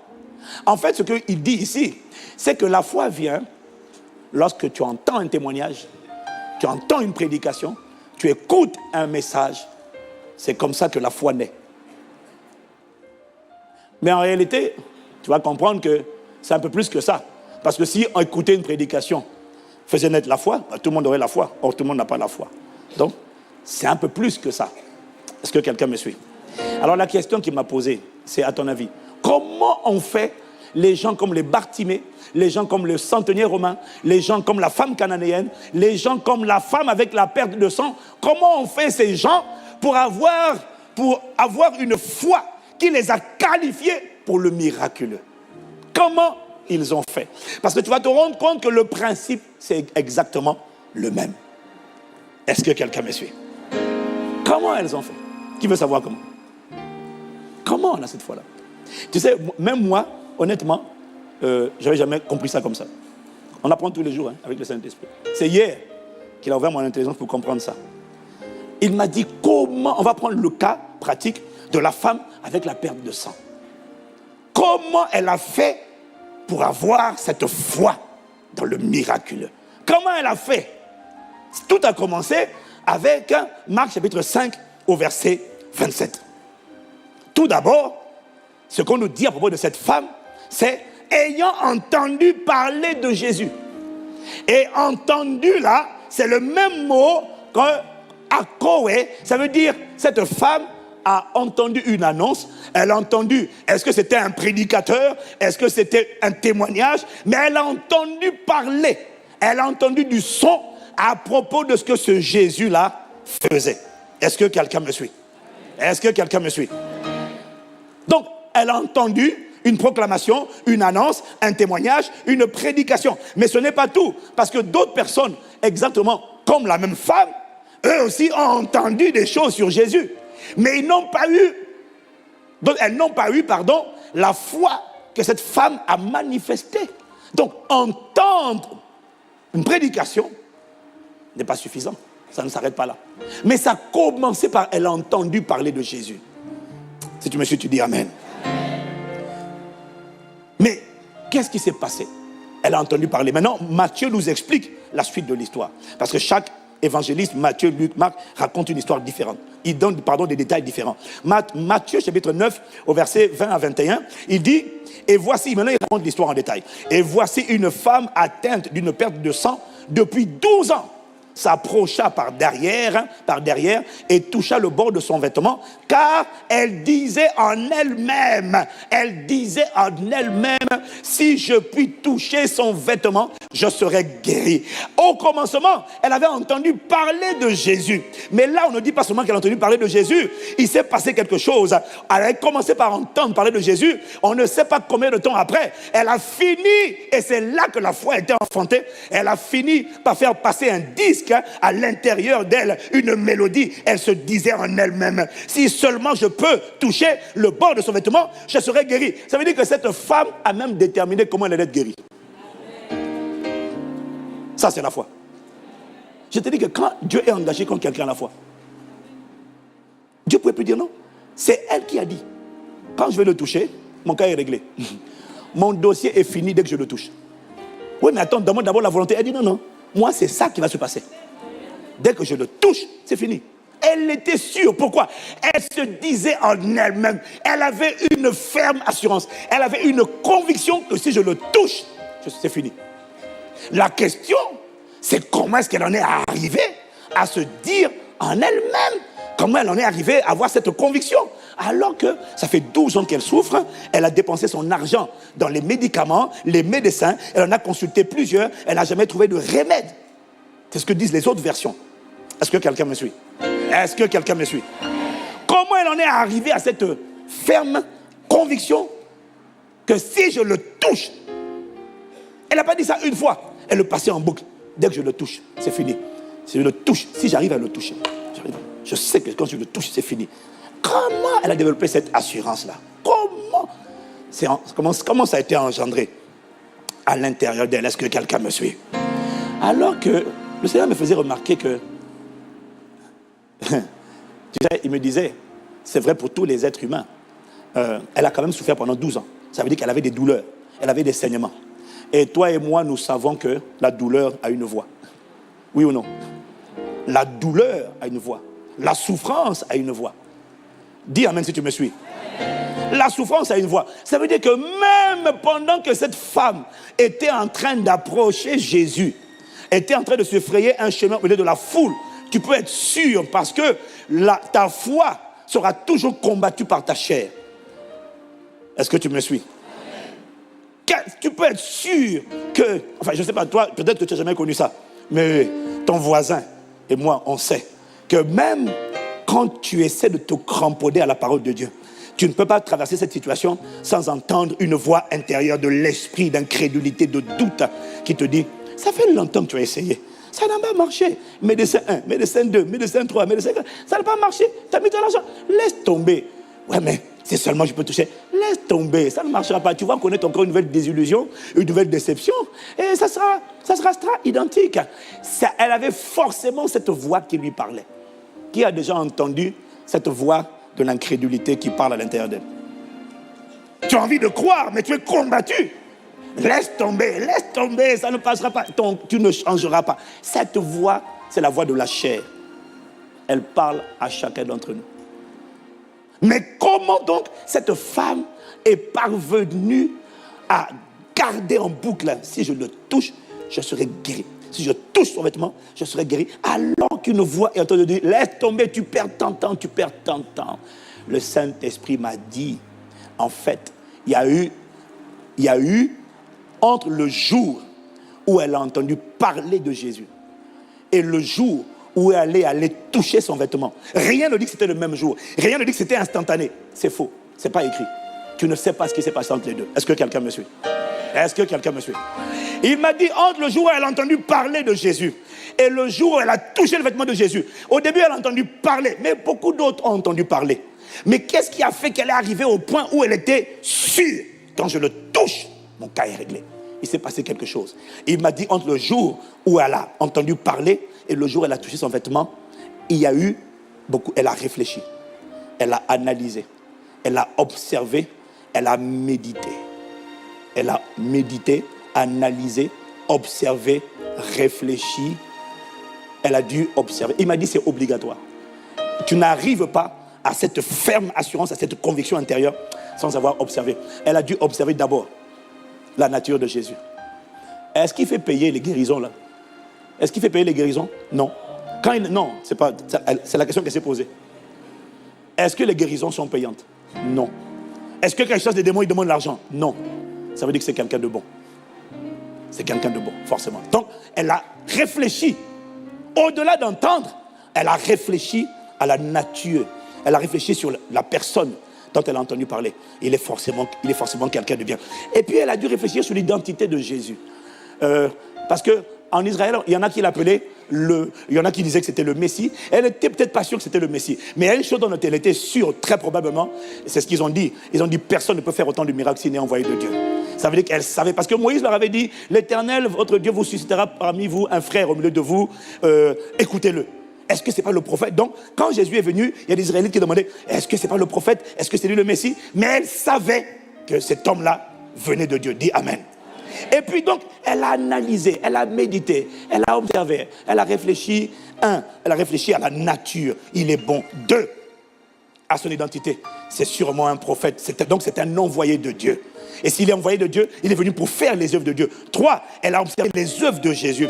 Elle a entendu parler des miracles, des prodiges et des signes, des personnes qui étaient guéries à gauche et à droite. Donc elle a constaté que Jésus guérissait déjà plusieurs personnes. 4, elle a constaté la puissance de Jésus parce qu'on lui a dit à propos de ce Jésus qu'il fait tout à merveille. Il fait marcher les paralytiques, il fait voir les aveugles, il fait entendre les sourds, il chasse des démons par sa parole. Elle a dit, mais est-ce que ce n'est pas l'incarnation de El Shaddai, le tout-suffisant? Et puis 5, si cette femme habitait en Israël, elle savait quand même, elle avait entendu parler de la justice de Dieu. Et la justice de Dieu signifie quoi? Ça signifie aussi que, au-delà de chacun récolte selon ses œuvres, Dieu ne fait pas de favoritisme. Alors le Saint-Esprit m'a dit, tu vois, cette femme a dû réfléchir. 1, ce Jésus-là, il est bon. 2, c'est sûrement l'envoyé de Dieu, certainement l'envoyé de Dieu. 3, il a guéri plusieurs personnes déjà. 4, tout est possible. Il n'y a rien qui ne lui est impossible. 5, Dieu ne fait pas de favoritisme. Et la femme a analysé. Elle a analysé. Elle a dit, mais s'il ne fait pas de favoritisme, s'il fait les œuvres de Dieu, s'il guérit les malades, il ne fait pas de favoritisme. Et en plus, il est bon. Pourquoi est-ce que moi, je ne reçois pas ma guérison aujourd'hui? Qu'est-ce qui m'empêche? Pourquoi est-ce que je ne serai pas visité? Puisqu'il est bon, puisqu'il est miséricordieux, puisqu'il est tout-puissant. Mais en plus, il ne fait pas de favoritisme. Parce que si il guérit les uns et il ne guérit pas les autres, ça veut dire que c'est injuste. Sur quelle base? Et tu vas te rendre compte que la vérité, c'est que sur la base de la foi. Cette femme a construit sa foi en observant. Elle a dit non. Si les autres ont été guéris, il est bon pour tout le monde. Il est tout-puissant. Les autres ont été guéris. Pourquoi pas moi? Pourquoi je m'exclus? Je me mets dans la liste je me mets dans la liste de ceux qui seront guéris aujourd'hui et je décide que c'est quand je vais toucher le bord de son vêtement que je vais être guéri. Je ne peux peut-être pas l'accoster, mais je vais toucher. Pourquoi? Il y en a qui ont touché, ils ont été guéris. Elle a entendu parler de Marc chapitre 6 à partir du verset 50. Tout ce qui le touchait fut guéri. Pourquoi je ne serai pas guéri? Moi aussi je me mets dans la liste, je serai guéri. Elle a déterminé sa guérison. Mais il m'a dit, c'est pas seulement parce qu'elle avait entendu. Elle a observé, elle a analysé. Elle est arrivée à une ferme assurance, à une conviction. Pourquoi pas moi? Est-ce que quelqu'un me suit? Dis avec moi, pourquoi pas moi? Tu vois, il n'y a pas cette conviction, cette ferme assurance à l'intérieur de ton cœur si tu ne prends pas le temps de réfléchir. Il m'a dit, la foi va toujours venir, pas seulement parce qu'on a entendu quelque chose de Jésus, mais parce qu'on a médité sur sa nature. La nature de Dieu, la puissance de Dieu, la volonté de Dieu, l'identité de Dieu. Est-ce que quelqu'un me suit? Est-ce que quelqu'un me suit? Tu vois, il m'a montré que, en vérité, pour obtenir quelque chose de Dieu, tu n'as pas besoin de connaître tous les versets bibliques. Juste sur un seul verset, Dieu peut te visiter.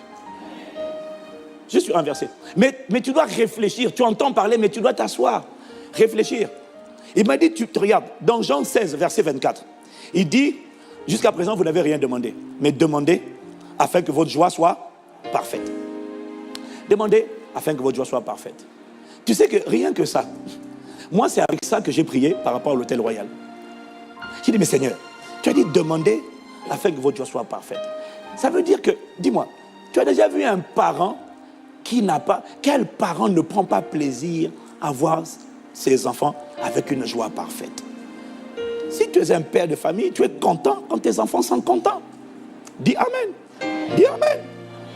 Tu es content quand tes enfants sont contents. J'ai dit, Seigneur, ce qui va rendre ma joie parfaite, tu sais, ma joie ne sera pas parfaite si l'hôtel royal est financé par un crédit. Est-ce que j'ai parlé à Dieu? J'ai parlé à Dieu. J'ai parlé à Dieu. J'ai dit, Seigneur, est-ce que Dieu peut aller emprunter l'argent? L'or et l'argent sont à toi. Comment toi qui es Dieu, tu vas emprunter? Ah, Seigneur, c'est toi qui prêtes, audacieux.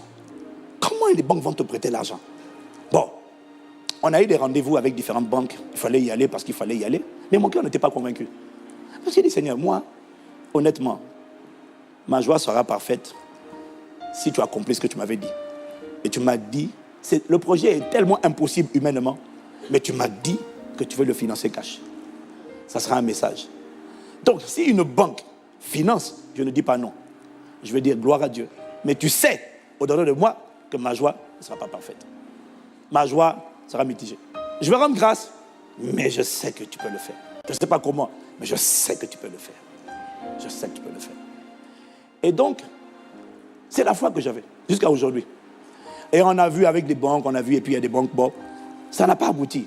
Mais la vérité, c'est que j'ai dit au Seigneur, ma joie sera comblée pour l'hôtel royal quand tu l'auras fait tout seul, sans intervention humaine. Et j'ai la conviction que ce projet, quand il va se faire à cause de nos prières, mais à cause de la foi du pasteur. Parce que dit, Seigneur, tu vas le faire. C'est impossible humainement, mais tu vas le faire. Quelqu'un va se lever quelque part pour dire, je finance ce projet. Ce sont nos prières qui vont frayer le chemin. Quelqu'un va se lever. Parce que nos contributions ont permis d'avancer, mais le gap est encore énorme. On n'est pas inquiet. J'ai dit, Seigneur, notre joie sera parfaite quand c'est toi.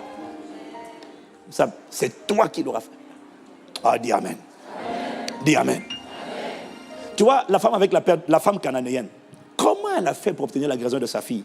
Cette femme savait qu'elle n'était pas qualifiée, parce qu'elle n'est pas israélite. Mais ça ne l'a pas gênée. Elle n'est pas israélite, ça ne la gêne pas. Jésus lui dit, elle veut dire au secours, ma fille est tourmentée par un démon. Jésus lui dit, il n'est pas bon de prendre la nourriture des chiens, la nourriture des enfants, pardon, pour la donner aux chiens. Elle dit, c'est pas grave. Cette femme, il n'y a pas besoin de beaucoup de versets. Cette femme a juste observé Jésus. Elle a observé qu'il était tout puissant, et puis elle a observé la nature de Jésus, ce qu'on appelle la bonté. Elle sait, les gens l'appelaient rabbi, ça veut dire maître. Elle sait que tout maître de maison, s'il a des chiens, tout maître de maison, il va donner à manger à ses enfants, mais tout maître qui a un chien donne également à manger aux chiens. Est-ce que quelqu'un me suit? Regarde son raisonnement. Elle dit, ok, il n'est pas bon de prendre la nourriture des enfants, de les donner aux chiens. Mais elle sait que tout maître de maison, quand il aura mangé, le reste, les chiens vont prendre. Mais dans la nourriture que les chiens vont prendre là, il y a des os, il y a un peu de chair, il y a un peu de ci. Et qu'un chien peut être rassasié quand même avec les miettes qui tombent de la terre, de la table des enfants. Elle le sait. Donc elle dit, c'est pas grave. Je suis convaincu quand même que les chiens arrivent à se rassasier avec ce qui sort. Donc, quelque chose, tu peux quand même me donner quelque chose qui va me combler. Ça me va. Jésus dit, oh. Elle dit, ça va me suffire. Le peu qui va descendre là, ça sera suffisant pour guérir ma fille. Jésus lui a dit, femme, ta foi est grande. Va, qu'il te soit fait selon ta foi. Oh, quelqu'un me dit amen. Quelqu'un me dit amen. Alors, qu'est-ce que j'essaie de te dire? J'essaie de te dire, tu vois, le Saint-Esprit m'a dit, à partir de cette semaine, on va fermer, on va sceller les 21 jours. Il m'a dit, le chemin est effrayé. Les anges ont dégagé la voie. Donc, sois certain que la semaine-là sera une semaine d'atterrissage. Mais la question, c'est est-ce que la foi sera trouvée en toi et en moi? Comment tu fais pour que cette foi soit trouvée en toi et en moi? Il m'a dit, il faut que tu réfléchisses. Comme la femme avec la perte de sang, comme la femme cananéenne, comme le centenaire romain, il faut que tu réfléchisses, il faut que tu médites, il faut que tu observes. La clé, ce n'est pas connaître tous les versets bibliques. La clé, c'est méditer, réfléchir. Est-ce que quelqu'un me suit? Est-ce que quelqu'un me suit? Réfléchis d'abord à la nature de Dieu. La Bible le décrit comme étant le Dieu bon, bienveillant, miséricordieux. Quel père qui est bon prend plaisir à voir ses enfants souffrir. Quel père bon est content de voir ses enfants entrer dans la souffrance. Donc tu comprends déjà que ta frustration, ta souffrance le frustre. Déjà tu sais que ce n'est pas sa volonté. Dis amen si tu es d'accord. Donc Dieu n'est pas content. Donc du coup, quand tu pries avec foi, tu dois prier avec la conscience de l'examen que tu es en train de faire. Tu dis, je sais que tu ne prends pas plaisir à ça. Ce n'est pas ta nature. Ça, c'est numéro 1. Quelqu'un me dit amen. Numéro 2, ce n'est pas ta volonté. La confusion, ma vie bloquée, ce n'est pas ta volonté. La maladie, ce n'est pas ta volonté. Les oppressions, ce n'est pas ta volonté. Ta volonté, je la connais. Elle est dans Actes chapitre 10 au verset 38. Car vous savez comment Dieu a oint d'Esprit Saint et de puissance Jésus de Nazareth qui allait de lieu en lieu en faisant le bien et en guérissant tous ceux qui sont sous l'emprise ou encore la domination du diable parce que Dieu était avec lui. 1 Jean chapitre 3 au verset 8, il dit que le Fils de Dieu a apparu pour détruire les œuvres du diable. Donc je sais que tu as en horreur les œuvres du diable. Jésus, tu as été manifesté pour détruire les œuvres du diable. Tu les as en horreur. Les maladies, les oppressions, les infirmités, les échecs, les blocages. C'est pour ça que tu es venu. C'était pour détruire ces œuvres. Et la preuve, c'est ce que tu as fait. Dans Acte 10 au verset 38, tu allais de lieu en lieu, tu faisais le bien et tu guérissais tout ce qui était sous la tyrannie, l'emprise ou la domination du diable. Donc je sais que c'est ta volonté de détruire les œuvres du diable. Dis amen. Donc, tu réfléchis. Tu réfléchis. 1, tu es bon. 2, je sais que c'est ce que tu veux. Je sais que c'est ce que tu veux. Qu'est-ce qu'il est en train d'essayer de faire? Il est en train d'essayer de te faire... Il est en train de te faire passer de l'espérance à la foi. Comment? Observe Dieu. Observe-le dans sa parole. Observe-le. 1, sa nature, il est bon. 2, sa volonté. 3, sa puissance. Tu sais qu'il y a des gens qui ont été guéris à côté de toi, autour de toi. Tu as entendu parler de ses bontés. Tu as entendu parler de ses bienfaits. Tu as entendu parler de ses prodiges, de ses miracles, de ses signes. Tu as entendu parler de ce Jésus qui a fait ça. Là-bas, il a libéré. Là-bas, il a guéri. Là, il a détruit les jougs. Est-ce que quelqu'un a déjà entendu parler des œuvres de Jésus? Lève la main. Tu en as entendu parler? Quelqu'un a déjà entendu parler? Dis amen si c'est vrai. Donc, 1, tu réfléchis à ça. C'est sa nature. Il est bon. 2, c'est sa volonté. 3, il l'a déjà fait. Il détruit les œuvres du diable, il ôte les fardeaux, il guérit les malades. Il restaure les vies. Dis amen. 4, réfléchis sur son identité. On l'appelle l'agneau de Dieu, qui ôte le péché du monde. Il est la rançon, il est le prix payé, il est le sacrifice. Il est allé à la croix, il a versé son sang 7 fois pour ma rédemption totale. À quoi ça sert d'avoir versé ton sang pour ma rédemption si c'est pour me laisser dans cette condition? C'est quoi l'intérêt? C'est quoi l'intérêt? Tu as porté nos maladies, tu t'es chargé de nos infirmités. Tu as livré ton dos afin que je n'ai plus jamais à livrer mon dos. Tu as livré ta barbe, tu as pris ma confusion, que je ne sois jamais confus. À quoi ça sert cette confusion? À quoi ça sert le sang de Jésus versé si c'est pour que ma vie reste telle qu'elle est? Tu réfléchis. Tu observes et tu es en train d'additionner les différents éléments. 1, tu médites sur sa nature. 2, tu médites sur sa volonté. 3, tu médites sur sa puissance. 4, tu médites sur son identité. 5, tu médites sur sa justice. Mais Dieu est juste. Dieu ne fait pas de favoritisme. Si Dieu commence à dire, lui je prends et pas l'autre, ça veut dire que c'est du favoritisme. Mais non, Seigneur, tu ne fais pas de favoritisme. Non, tu es totalement juste. Tu traites tout le monde de la même manière. Non, tu n'aimes pas un plus que l'autre. Tu ne fais pas la guérison de l'un plus que de l'autre. Ce n'est pas vrai. Tu veux la guérison de tout le monde. Mais si tu ne fais pas de favoritisme, alors ça veut dire que moi aussi je suis éligible.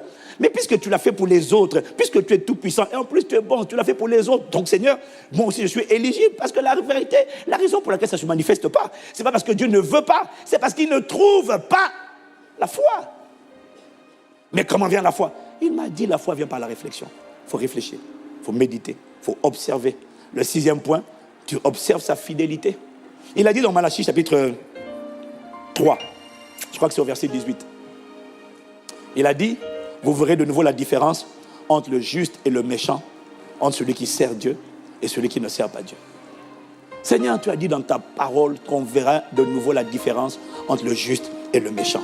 On verra de nouveau la différence entre celui qui te sert et celui qui ne te sert pas. Mais Seigneur, si jamais ma vie, ma condition, mon témoignage, mon histoire est exactement la même histoire que celui qui ne te sert pas, Seigneur, où est la différence?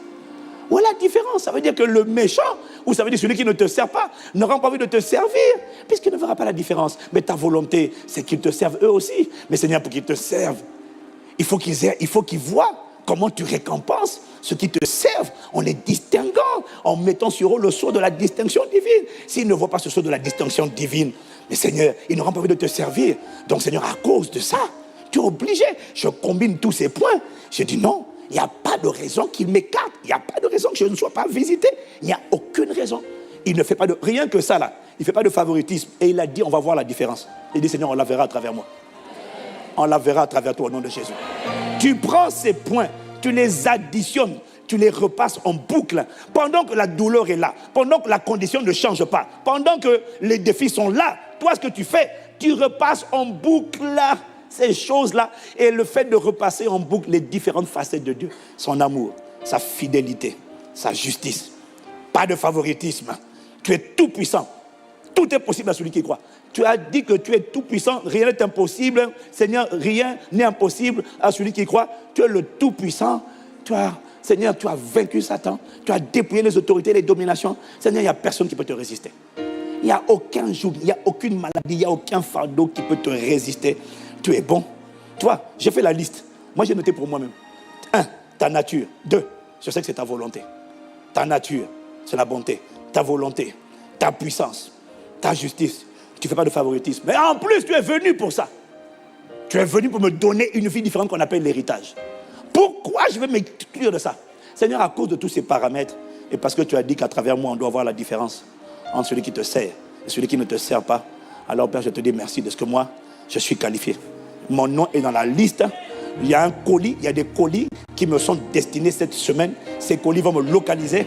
Je ne les raterai pas au nom de Jésus-Christ. Je ne les raterai pas au nom de Jésus, parce que quand je prends tous ces différents points et que je réfléchis à ça, maintenant je les compare avec la voix qui me dit non, ça ne marchera pas, ça ne changera pas. J'ai dit mais pourquoi ça ne changerait pas? Il y a des gens pour qui ça a changé. Il l'a fait pour d'autres personnes et il ne fait pas de favoritisme et il peut le faire et il veut le faire et c'est sa volonté. Pourquoi je m'exclurais? Non Seigneur, je ne m'exclus pas. Si tu dis que cette semaine, c'est la semaine où les anges atterrissent, je serai là. La foi sera trouvée en moi. Entre aujourd'hui et mardi, tu prends le temps de réfléchir, tu prends le temps d'examiner. Ce n'est pas une question de quantité de versets bibliques. C'est une question de méditation. Observe ce que Jésus est, ce qu'il a fait. Observe sa puissance. Tu réfléchis à sa fidélité. Tu réfléchis à sa justice. Pourquoi tu t'écartes en disant non, ça ne m'arrivera pas à moi?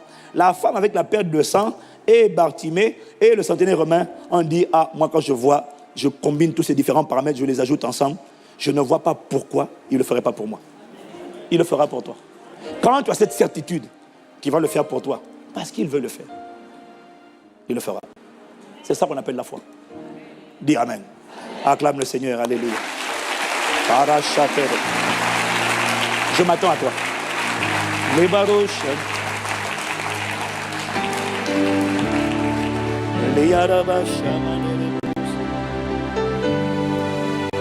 Ah Seigneur, cette semaine, quand je médite, quand j'additionne, je réfléchis et j'analyse, je sais que tu es bon. Un père aimant et bon ne prend pas plaisir à voir ses enfants dans la détresse. Je sais que tu ne prends pas plaisir. Au contraire, quand ses enfants sont affligés, tourmentés, n'importe quel père ou n'importe quelle mère est en colère. Et sache une chose, Dieu est en colère contre tout ce qui t'afflige, t'accable et te fait souffrir. Parce que si toi tu le ressens, imagine le Père par excellence, son état d'esprit. Il a envie de laisser agir sa colère envers ce qui te met en colère, ce qui frustre ton âme. Mais ce n'est pas tout. Il n'est pas seulement bon, il ne veut pas seulement ton bien. Mais ce n'est pas tout, je disais. Il ne veut pas seulement ton bien. La vérité, c'est que c'est sa volonté. Le Fils de Dieu a paru pour détruire les œuvres du diable. Si les œuvres du diable dans ta vie ne sont pas détruites, alors Jésus est venu pourquoi? Pourquoi il est venu? Il a paru pour détruire les œuvres du diable. Il allait de lieu en lieu, faisant le bien et guérissant tous ceux qui sont sous l'emprise du diable. Il a paru pour détruire. Réfléchis, les œuvres du diable. Quelles sont ces œuvres? Pauvreté, ténèbres, maladie, affliction, dépression, suicide, blocage, défaveur, vie bloquée, célibat chronique alors que tu ne veux pas le célibat, mariage bloqué.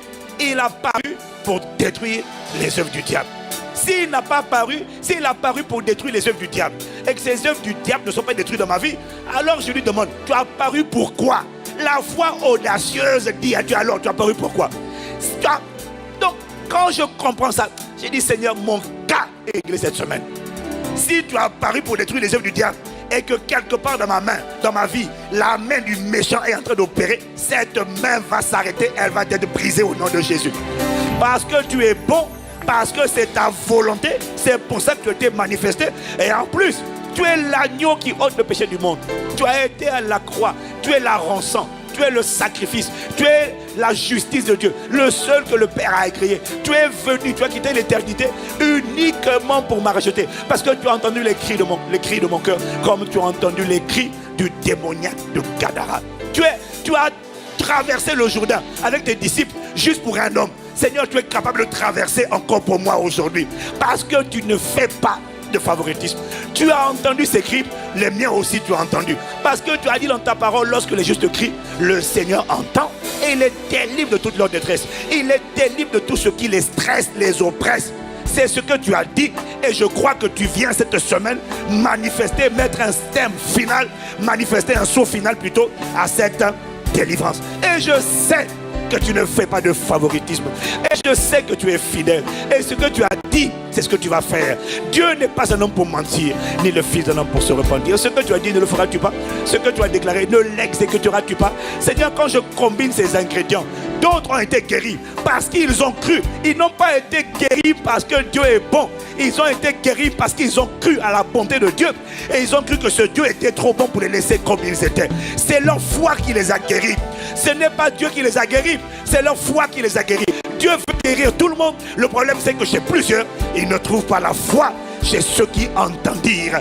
Pourquoi ils n'ont pas trouvé la foi? Parce qu'ils ont entendu, mais ils n'ont pas réfléchi à ce qu'ils ont entendu, à la nature de celui dont ils ont entendu parler. Mais toutes les personnes qui ont reçu des visitations de Dieu ont réfléchi, ils ont cogité. Et il m'a dit, le problème de cette génération, c'est que vous ne méditez pas, vous ne réfléchissez pas, vous n'observez pas, vous ne vous posez pas des questions, vous n'analysez pas. Ce dont parlait le pasteur Christian la dernière fois, il parlait de la démonstration. En fait, la démonstration, c'est le résultat de l'analyse, de la réflexion, de l'observation, de se poser toutes ces questions. On met ces équations. Je regarde sa nature, je regarde sa volonté, je regarde sa toute-puissance, je regarde sa fidélité, je regarde sa justice.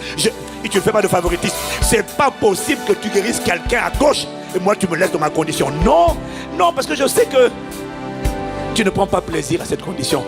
Parce que tu es mon Père. Et moi-même je ne prendrais pas plaisir à la condition de mes enfants s'ils étaient souffrants comme ça. Alors Père, je sais que c'est ta volonté. Maintenant je dis, Seigneur, manifeste cette volonté. Parce que maintenant je m'attends à toi. Oui, quand je vais chanter en m'attendant véritablement. Je ne vais pas chanter en espérant, je vais chanter en ayant la certitude que dans tous les colis qui arrivent là, il y a des colis qui sont à moi. Il y a des colis qui vont me localiser, qui vont me trouver. Et ça sera le cas cette semaine. À partir de demain, on est là. Je ne peux pas te dire si c'est demain ou après-demain. Mais je sais que c'est sûr au minimum. Au plus tard, à partir de mardi jusqu'à jeudi ou vendredi, on est là. On va sceller. Et quand on va sceller par l'imposition des mains, il y aura des guérisons instantanées. Il y aura des libérations instantanées. Des percées instantanées. Des délivrances instantanées. Et il y a des choses que tu ne pourras pas voir ici, mais tu auras constaté à travers les examens. Il y aura des portes ouvertes instantanées. Quand l'onction va venir sceller tout ce à quoi tu as cru, bien-aimé, tu vas témoigner. Pourquoi je ne témoignerai pas? Pourquoi ce sont les autres qui témoigneraient? Non, Seigneur, je veux témoigner. Tu as besoin de témoins qui ont des témoignages, je suis dans la catégorie, je suis inscrit dedans et je suis sûr que mon tour ne passera pas. Cette fois-ci, c'est ma saison. Cette fois-ci, c'est mon année. Cette fois-ci, c'est mon temps. Cette fois-ci, c'est mon moment. Je ne le raterai pas. C'est ça, le fait de réfléchir. Réfléchir. Même si la voix me dit, ah, mais qu'est-ce qui te prouve que? Qu'est-ce qui te prouve que? J'ai dit, tu peux te taire. Je te dis, je pose les équations. Je pose les éléments. Quand je vois ces éléments, les uns à la suite des autres, je ne vois pas pourquoi c'est les autres, ce sont les autres seulement et pas moi. Non, non, non. Moi aussi, je suis enfant de Dieu. Moi aussi, le sang de Jésus a été versé pour moi. Il a versé son sang pour moi. Il a souffert à ma place pour que je n'ai plus à souffrir de la sorte. Mon histoire change au nom de Jésus. Le Dieu de fidélité parlera. Tu vas faire la distinction entre ceux qui te servent et qui ne te servent pas.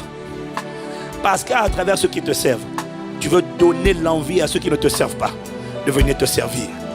Voilà pourquoi tu vas faire cette distinction. Père, nous te disons merci de ce que cette distinction nous habille cette semaine comme jamais auparavant. Dans tous les domaines où nous nous attendons à toi, dans tous les domaines où nous ressentions de la frustration, tu as dit demander afin que votre joie soit parfaite.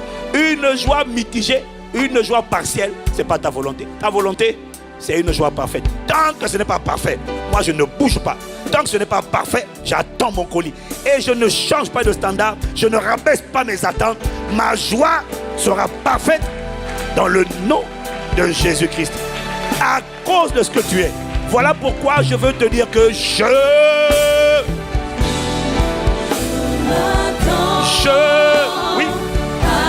m'attends pas à être raté.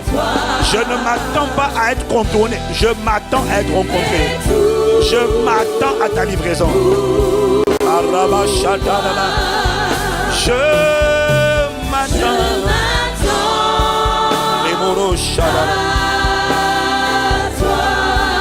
Père, tu es tout.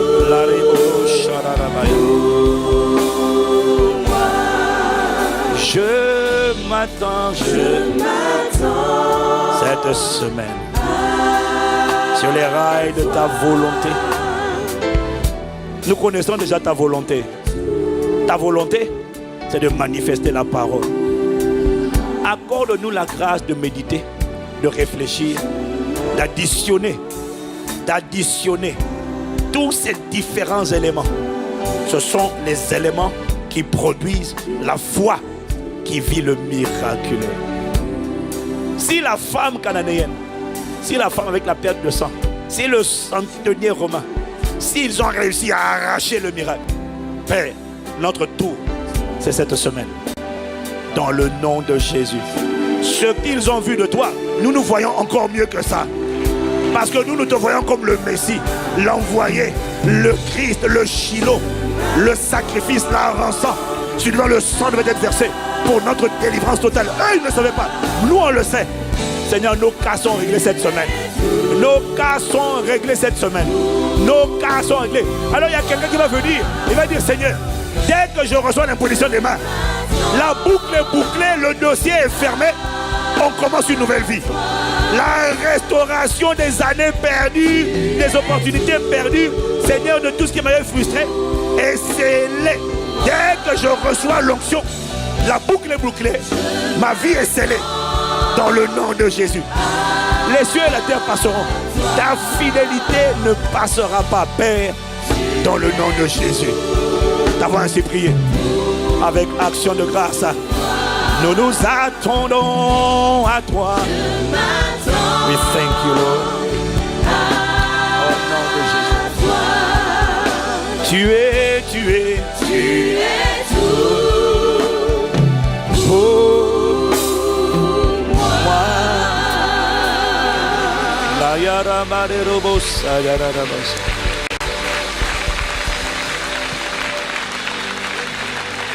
Quelqu'un me dit amen. Dis à ton voisin, cette semaine, mon cas est réglé.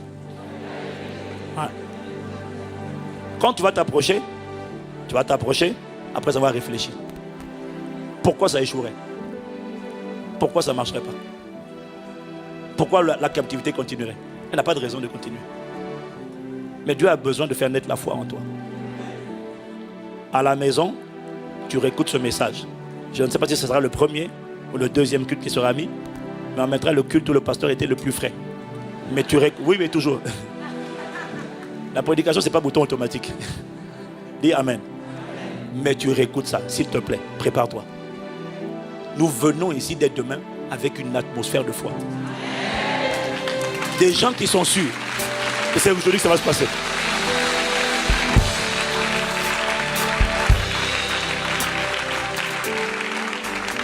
Cette semaine, on ne va pas forcer. Si tu es paralytique, si tu boites, on ne va pas te forcer ta jambe. Non, non, non. C'est à toi de faire agir ta foi. Moi, je n'ai pas vu dans la Bible où Jésus tire les gens. Viens, viens, viens. Non, non. Jésus dit, lève-toi. Les gars, ils se lèvent. On n'est pas là en train de le tirer. Tu te lèves si tu crois. Mais si des paralytiques se sont levés, pourquoi pas toi? Pourquoi ça ne marcherait pas? Dieu ne fait pas de favoritisme. Le sang de Jésus a coulé pour nous tous. Pourquoi il m'oublierait? Je t'en supplie, ça ne dépend pas de Dieu. Ça dépend de la foi qu'il a trouvée en moi. Ce que je t'ai dit là, c'est quand tu additionnes ça, c'est ça qui te permet de tuer la voix qui te fait douter. Tu te dis non, ça ne marchera pas. Tu dis ça ne marchera pas, pourquoi? Et maintenant, ce que tu vas faire, c'est lui expliquer à la voix qui te parle là, lui faire la démonstration. Regarde, je vais t'expliquer pourquoi ça va marcher. Non, c'est ça que tu dois faire. Je vais t'expliquer pourquoi ça va marcher. Pourquoi tu es un menteur et tu es vaincu et tu as échoué dans ma vie. Je vais te dire pourquoi ça va marcher. Je vais te dire et tu cites. Voilà pourquoi ça va marcher. Et tu fais tourner ça en boucle, en boucle. Bien aimé, tout ce qui frustrait nos âmes ne nous frustrera plus. Toute captivité s'arrête. J'ai dit à Dieu, c'est maintenant. Nous sommes les témoins. Nous serons des témoins crédibles. Voilà, c'est fini. Les fibromes, c'est fini. Tout s'arrête. Tout s'arrête. Au nom de Jésus. Alléluia. La roche. Je vois un peuple qui va venir avec une dimension. Je sens qu'il va y avoir ici une atmosphère de foi qu'on n'a jamais vue à Impact Centre Chrétien. Aïe, aïe, aïe. Barachata la bouche. Incline la tête, incline la tête.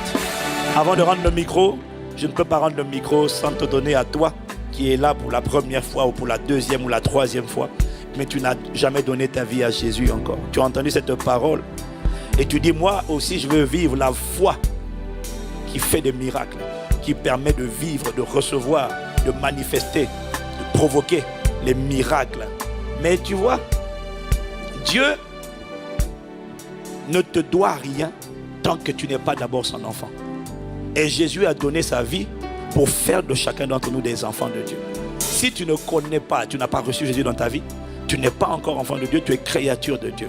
Ma Bible dit que les enfants de Dieu, ce sont ceux qui ont reçu la parole de Dieu, qui ont reçu la parole de Jésus-Christ et qui ont cru en son nom. Et à ces personnes, dans Jean 1, verset 10 à 12, la parole de Dieu, Jésus-Christ, a donné le pouvoir de devenir enfants de Dieu.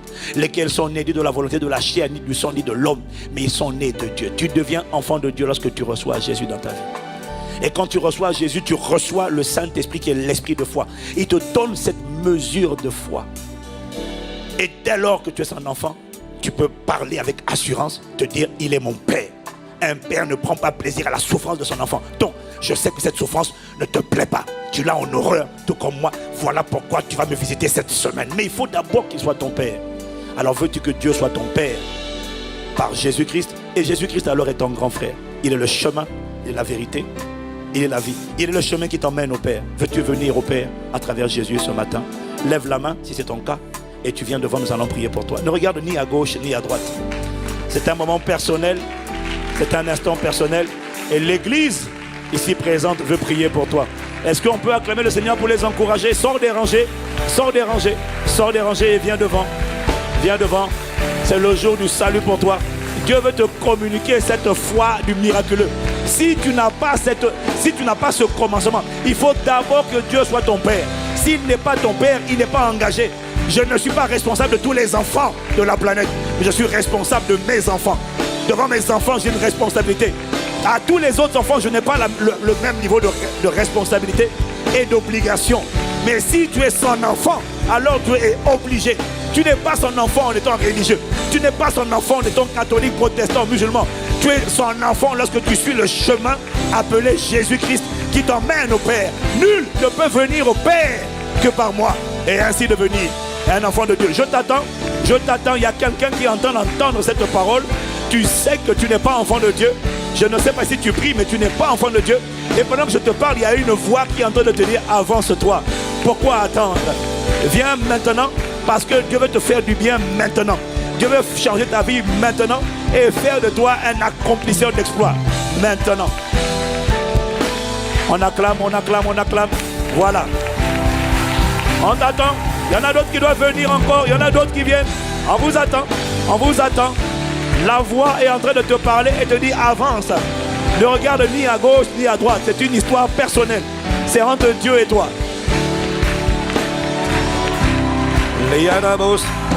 Cette semaine, je m'attends. Je m'attends. Tu es. À Paris, sur Internet, tu cliques sur le bouton. À Paris, tu t'avances devant.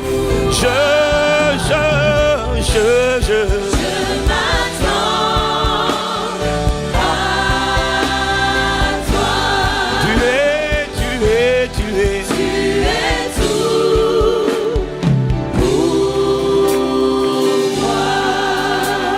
moi. Waouh, Seigneur, nous te remercions. Il y a de la joie dans le ciel. Waouh. Lorsqu'un seul pécheur se répand, il y a de la joie dans le ciel. Bien-aimés, je vais vous inviter à faire une prière. Vous êtes avancés. Je vais vous avancer à faire une prière. Avoir Dieu pour Père n'est pas automatique. La religion nous a dit que nous sommes tous enfants de Dieu, c'est faux. Nous sommes tous créatures de Dieu. Enfants de Dieu, on le devient uniquement par Jésus-Christ. Il est le chemin, la vérité, la vie. Waouh. Et je vais prier avec vous. Nous, l'Église, nous voulons prier avec vous. C'est une prière simple. Bonjour. C'est une prière puissante parce que c'est la prière qu'on a faite nous aussi un jour. C'est la prière qui détermine le passage de la mort spirituelle à la vie, des ténèbres à la lumière. Quand vous allez faire cette prière, Jésus va rentrer dans vos cœurs par son esprit. Il va rentrer en vous, va mettre sa main sur vous. Je vous garantis qu'en moins de 3 mois, vos vies vont changer. Ah oui, vous n'allez pas vous reconnaître. Tout ce qui vous combattez ne vous combattra plus. Si vous pouvez être là cette semaine, soyez là. Si vous attendez à Dieu, bon, vous, on va accepter. Vous serez les ouvriers de la dernière heure. Donc, on va vous accorder, parce que comme le ciel est dans la joie à cause de vous, Dieu ne va pas attendre. Va vous visiter maintenant. Voilà. Va vous visiter maintenant. Vous allez voir. Venez, vous allez voir. On va toucher, vous allez voir des guérisons instantanées, des délivrances instantanées. Tout ce qui te faisait souffrir là, tu peux lui dire au revoir définitif. Vous allez lever les mains et prier. Je vais vous inviter à prier. Ah, ça a déjà commencé là. Oh là là, Seigneur miséricorde, pardon. Au nom de Jésus. La paix au nom de Jésus. Aïe, aïe, aïe.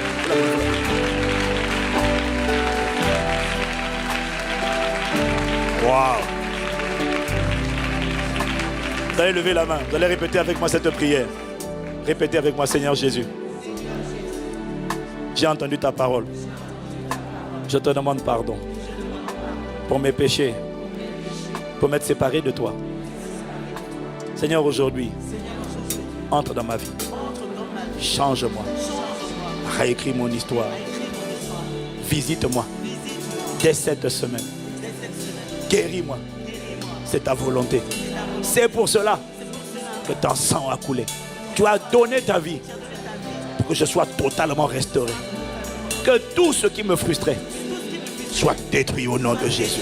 Réécris mon histoire et fais de moi la personne que tu veux que je sois. Au nom de Jésus. À cause de cette prière, je déclare que je suis désormais enfant de Dieu. Au nom de Jésus. Amen. Amen, amen, amen. Tapez-moi 5, tapez-moi 5, tapez-moi 5. Yo, yo, yo. Tapez 5, tapez 5. Tapez-moi 5. Je trouve que tu n'acclames pas assez pour eux. Tu n'acclames pas assez pour eux. Yo. Waouh.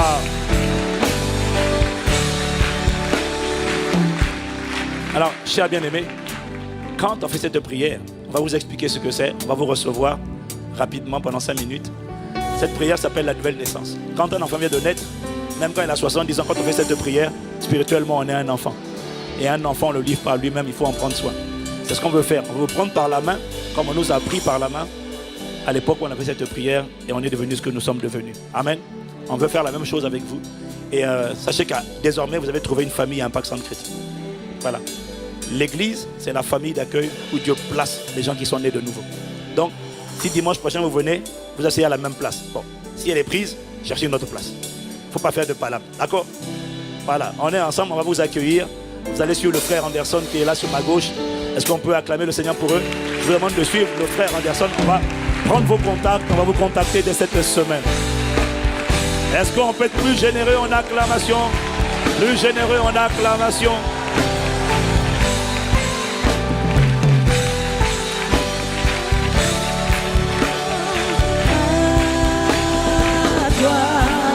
Tu es tout. Amen, amen, amen. Seigneur, nous te rendons grâce pour toutes les vies qui sont revenues à toi. Nous te rendons grâce aussi pour ta parole que tu as encore une fois envoyée. Merci Seigneur, nous te rendons grâce au nom de Jésus. Amen, amen. Amen. Je vous prie de prendre place quelques instants. Nous sommes presque arrivés au terme de notre culte de célébration. Et nous avons pour habitude à Impact Centre Chrétien de recevoir nos bien-aimés, nos invités, les personnes qui sont là pour la première fois d'une manière spéciale. Alors si vous êtes à Impact Centre Chrétien pour la première fois, est-ce que vous pouvez vous tenir debout s'il vous plaît? Est-ce qu'on peut les encourager? Voilà. Ils sont nombreux encore une fois. Nous sommes ravis. Nous sommes ravis de vous recevoir en cet après-midi parmi nous. Il y a aussi des personnes sur ma gauche, des hôtesses. Amen. Famille Impact Centre Chrétien. Oui, levez bien haut vos drapeaux afin qu'on puisse vous distinguer dans la salle. Famille Impact Centre Chrétien, est-ce qu'on peut se tenir debout pour les recevoir avec des acclamations, des cris de joie, des paroles de bénédiction sur leur vie? On y va, on y va. On bénit, on bénit, on bénit. Soyez les bienvenus. Bienvenue. Bienvenue, bienvenue. Impact Centre Chrétien. Impact Centre Chrétien. Soyez les bienvenus, chers invités. Soyez les bienvenus au milieu de nous. Bénissons-les, bénissons, bénissons, bénissons. Nous sommes ravis de vous recevoir aujourd'hui. Bénissons, bénissons, bénissons. Bénissons-les, bénissons-les. On y va, on y va. Seigneur Jésus, bénis, bénis, bénis, bénis. Bénis-les puissamment. Soyez abondamment bénis. Bénissons. Bénis, bénis, bénis. Bénis. Seigneur, tu vas ici On rassembler. bénit maintenant le voisin de gauche, le voisin de droite. En vérité. Bénis-nous. Seigneur, tu vas ici rassembler. Bénis, Seigneur, bénis ton peuple. Bénis tes enfants. Bénis, bénissons-nous les uns les autres. Bénis ton frère d'armes, bénis ta sœur d'armes. Bénissons. Bénis, bénis, bénis, bénis. Bénissons-nous. Bénis-nous. Amen, Seigneur. Bénis-nous. Alléluia. Gloire à Dieu. Amen, amen. Chers invités, vous êtes les bienvenus à Impact Centre Chrétien. Si vous n'avez pas d'église, sachez que vous êtes les bienvenus. Si vous avez déjà une église, nous saluons vos différents pasteurs, vos différents leaders. Amen. Donc vous êtes attendus sur ma droite cette fois-ci. Il y a toujours le frère Anderson qui est là devant. Donc venez, est-ce qu'on peut déjà demander donc aux invités, si vous pouvez vous approcher dès maintenant vers l'avant, avant qu'on fasse la prière finale, afin qu'on puisse vous recevoir autour d'une collation avec tous les conseillers, afin d'échanger avec vous. Amen. Donc nous allons simplement maintenant incliner la tête en signe de respect et de révérence vis-à-vis de notre Dieu.